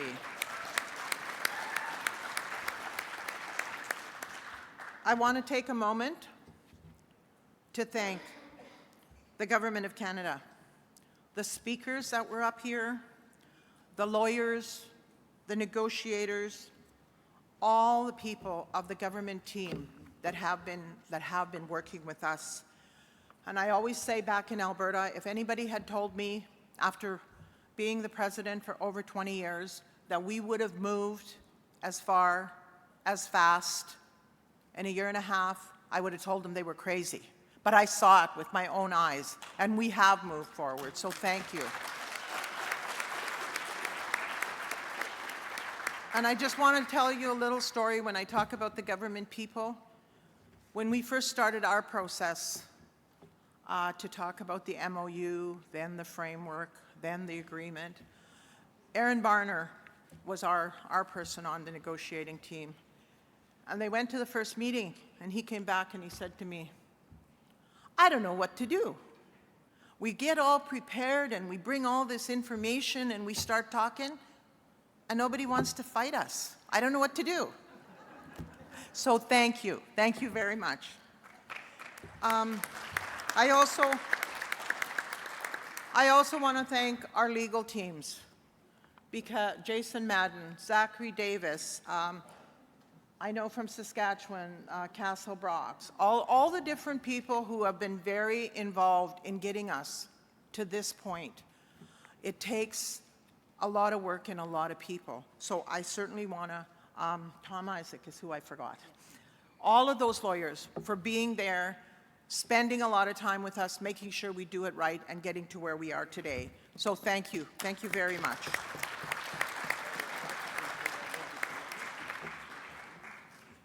And I want to just end by saying, Marg Friesen got up and asked the question, who is going to hold MNC accountable? I truly believe that, yes, it's up to us as the Board of Governors. It's up to us as citizens of the Métis Nation to hold MNC accountable. But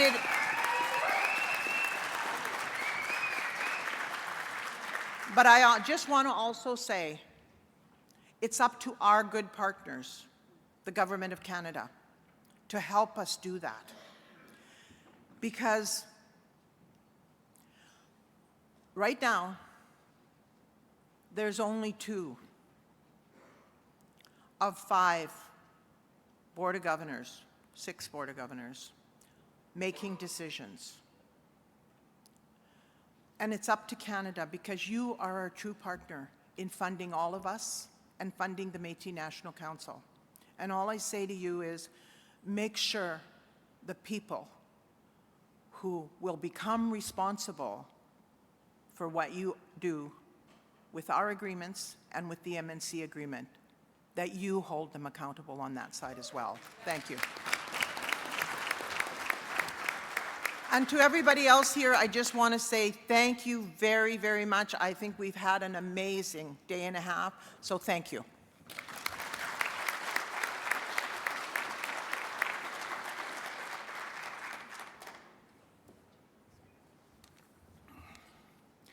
Kimi umamu open no ma 2 days utagapia.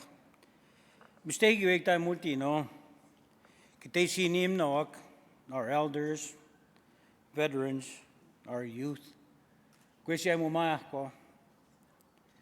Iguaste iwitamato ya tan sige no iso kisia Meitiwak. Umatni gana tapmuhtia ke governments to kapuak igagawita to scheme ko. Kisto po tagutsia. Apo no suma nisugi sigaw taga government people mi chati pituhti check ipiwitap magoya ko into tagoya ko este. Mukad na wanagis kinta tiuftian our identity, culture, values, language.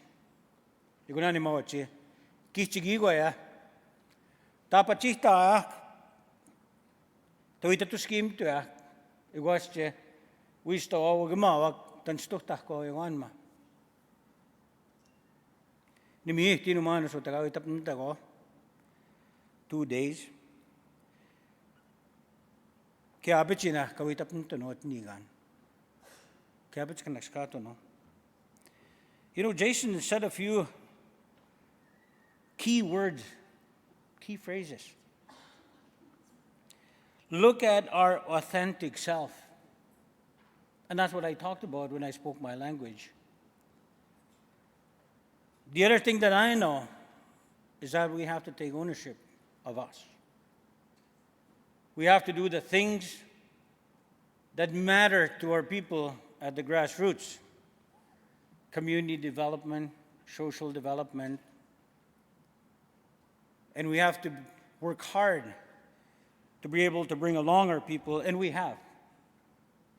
The 3 provinces represented here today that have signed the agreement. And Jason is right. You can think like a red squirrel and pretend to be somebody you're not. I know for a fact that we are true Métis based on the agreements we have, based on our history, based on our elders, our communities that are strong in believing that we can have a better life with the working partnerships with government. We have to negotiate, and we will negotiate. You know, those questions were asked quite a few times outside Facebook, text messaging, in regards to what's going to happen to the Métis National Council. Well, you see the majority sitting here. The majority rules. That's what democracy is. The majority rules.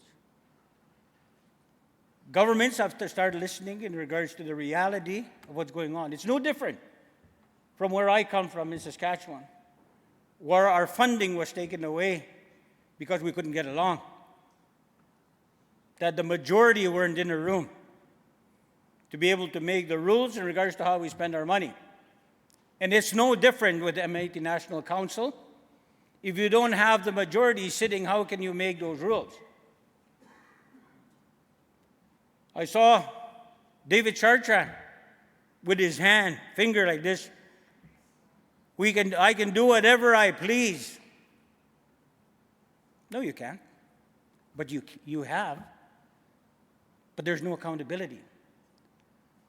There's a letter going to be going out between the three presidents here to the federal government and to the Board of Governors and the Assembly members that we will not be responsible for what happens from here on in.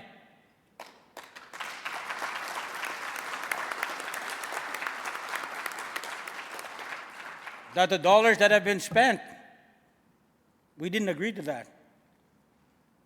Back in my province, our province of Saskatchewan, the meeting been going on 2 days. And we just had a Métis Rights conference with over 400 people attending and showing our people in regards to where we're at, where we want to go, what we have to do.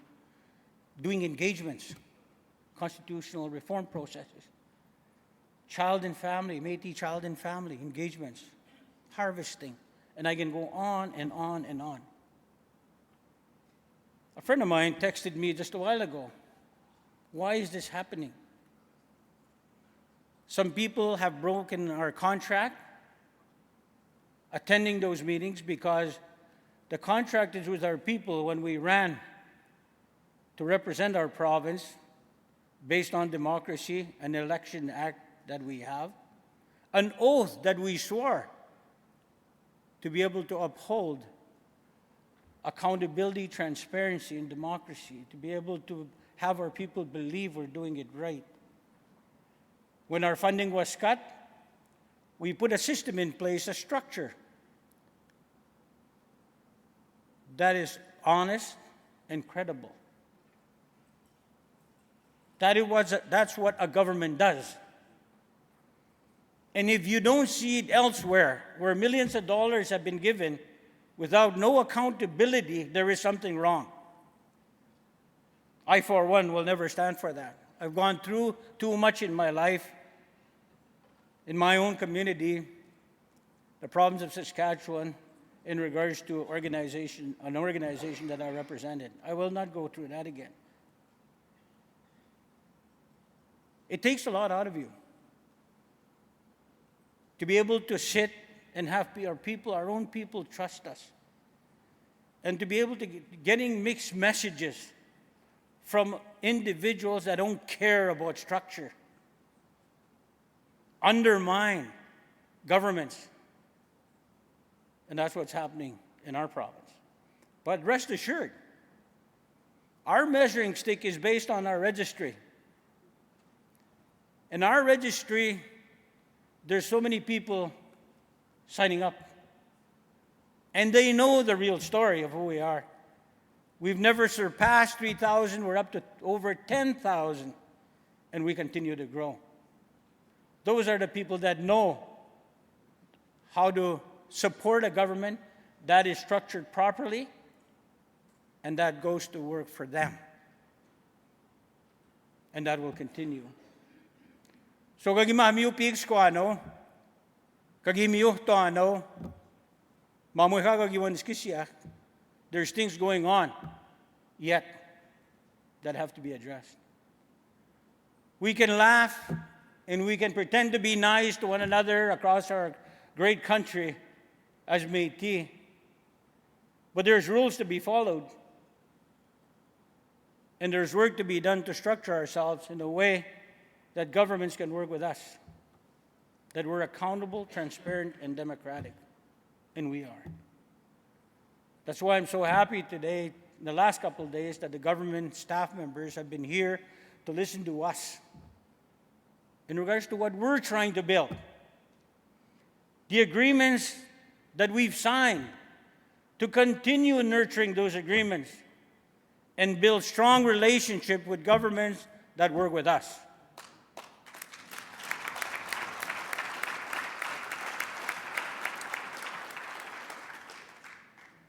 Let's not forget, look at our own authentic self. Kaiwan giskitaki and may Otipemisiwak, like our theme, Otipemisiwak. We own ourselves. And as long as we own ourselves, we have to do the right thing. We have to be fair and honest in regards to what we do. That's what's asked of us when we signed on the dotted line of our nomination paper, and when we swore on our oath that we will try our best for our people and do things properly and structure ourselves properly. So nimi tiene so bagantok tao ya. Kaya ka nagskauto no. I've been happy to be here for the last couple of days, and we will meet again soon. So on behalf of the Métis Nation of Saskatchewan, thank you very much.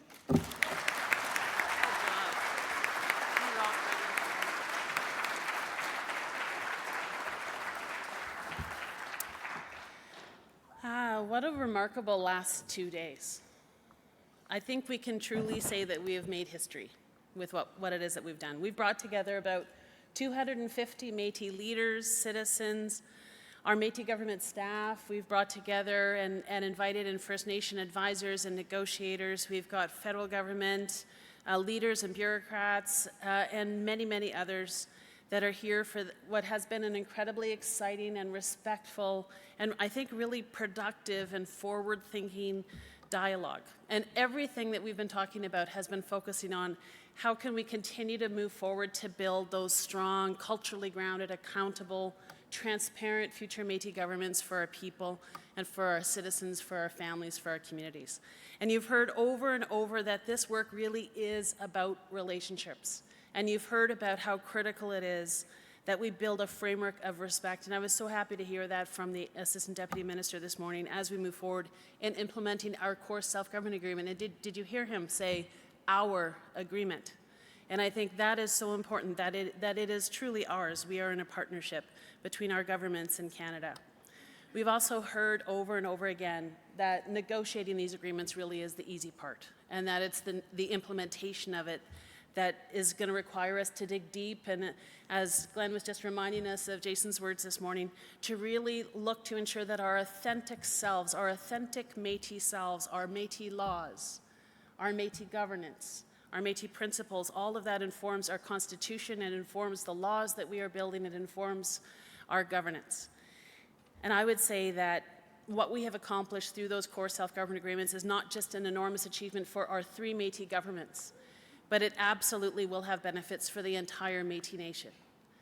We have, because we know that when one of our Métis governments succeeds, when one of our Métis governments has a victory, like the Métis Nation of Ontario had in the Pali decision, and finally securing those rights, that recognition of rights of Métis all across the homeland, that the entire Métis Nation succeeded. And when we stand together, we know we stand very strong. We need to continue, and I was so happy to have those reminders again over the last 2 days. We need to continue to create safe, respectful space like we have done here this week together.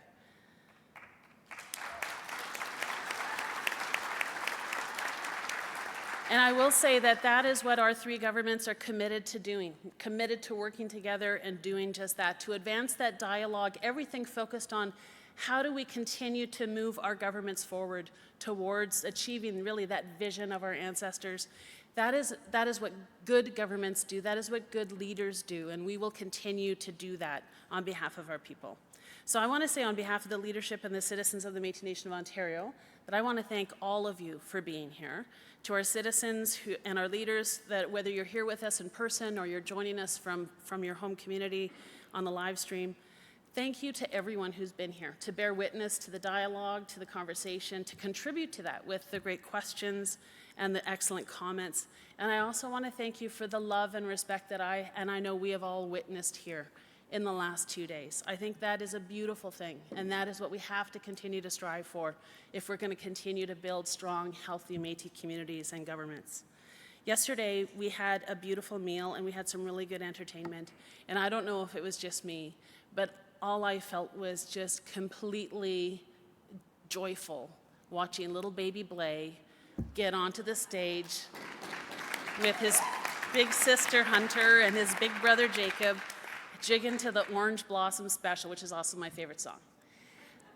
Or even to watch Raven and Raina dancing around on that dance floor. That is why we are doing this work. That is what we are doing this work for. To build strong, healthy, bright futures for our children, our grandchildren, and those future generations to come.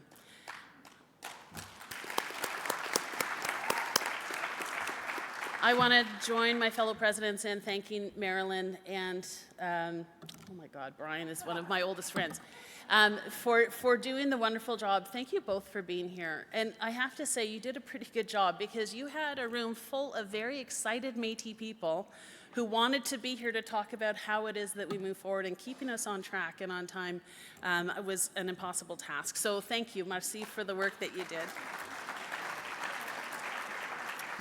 Of course, I want to thank our elders for the beautiful prayers and always keeping us on track and just grounding us, along with the kids, I think, doing a great job of doing that.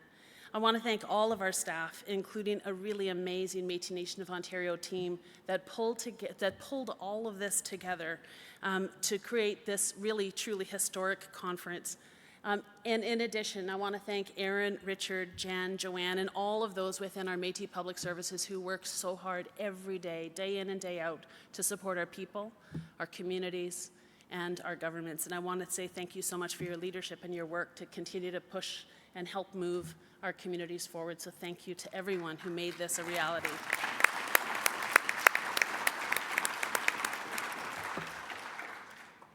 I want to say thank you to all of our past leaders and all of those who fought so hard to get us here, because this isn't the last few years, this is the last couple of 100 years.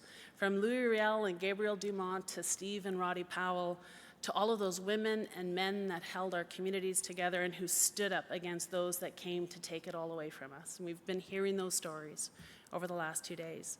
Thank you for your vision and for your steadfast commitment to justice for our people.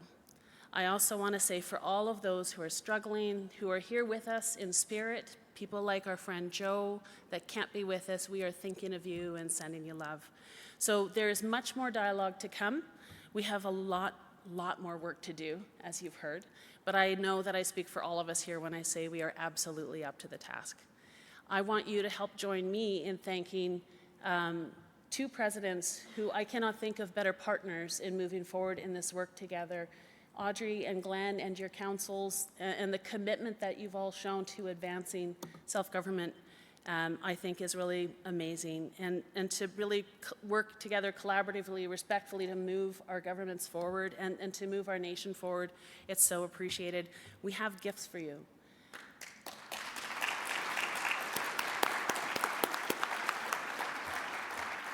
So Yana and Sandra and Mitch are actually bringing them up, and Mitch is actually coming up to help with the presentation. We have two gifts for you. One is a collage of photographs taken at the Supreme Court of Canada on September 19th, 2003, the day the court's decision in the landmark Métis Rights Powley case was released. And at the center of the photograph is the text of the Powley decision. And in addition to that, we have two sashes that have been designed by and for our youth here in Ontario, and Mitch is going to join me in presenting those as well.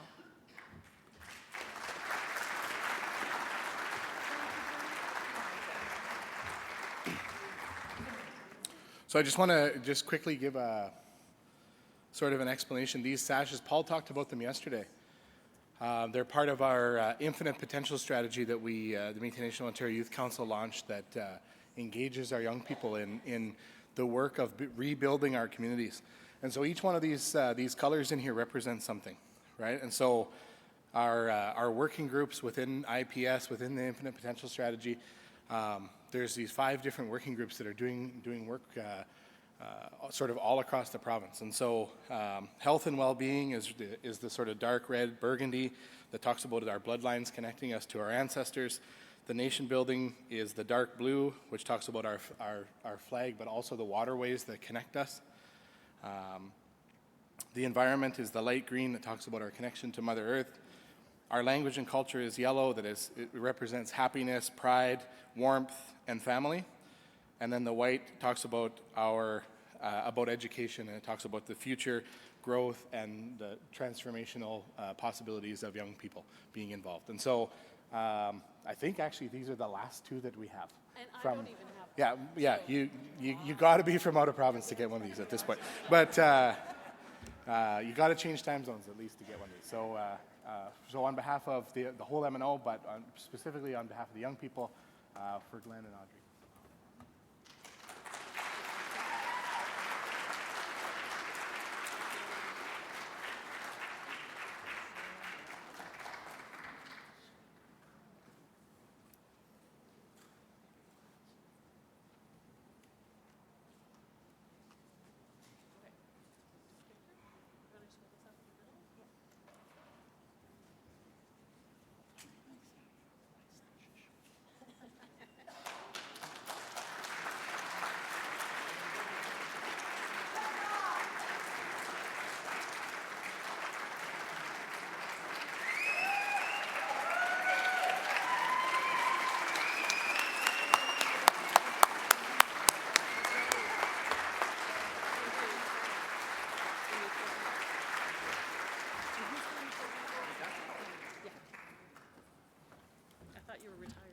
So two more people I want to thank on behalf of Marilyn and I because they really helped us in the background.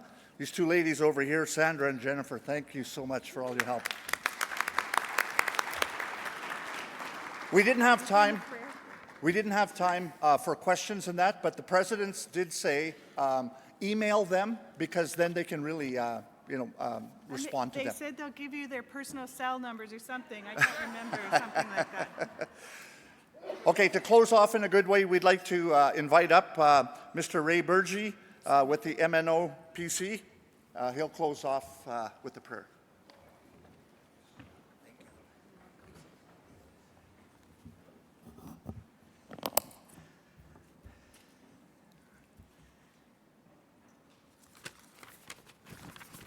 There's quite a few pages here, but I'm not going to recite the prayer from all of them. Thank you, Creator, for your presence with us this day.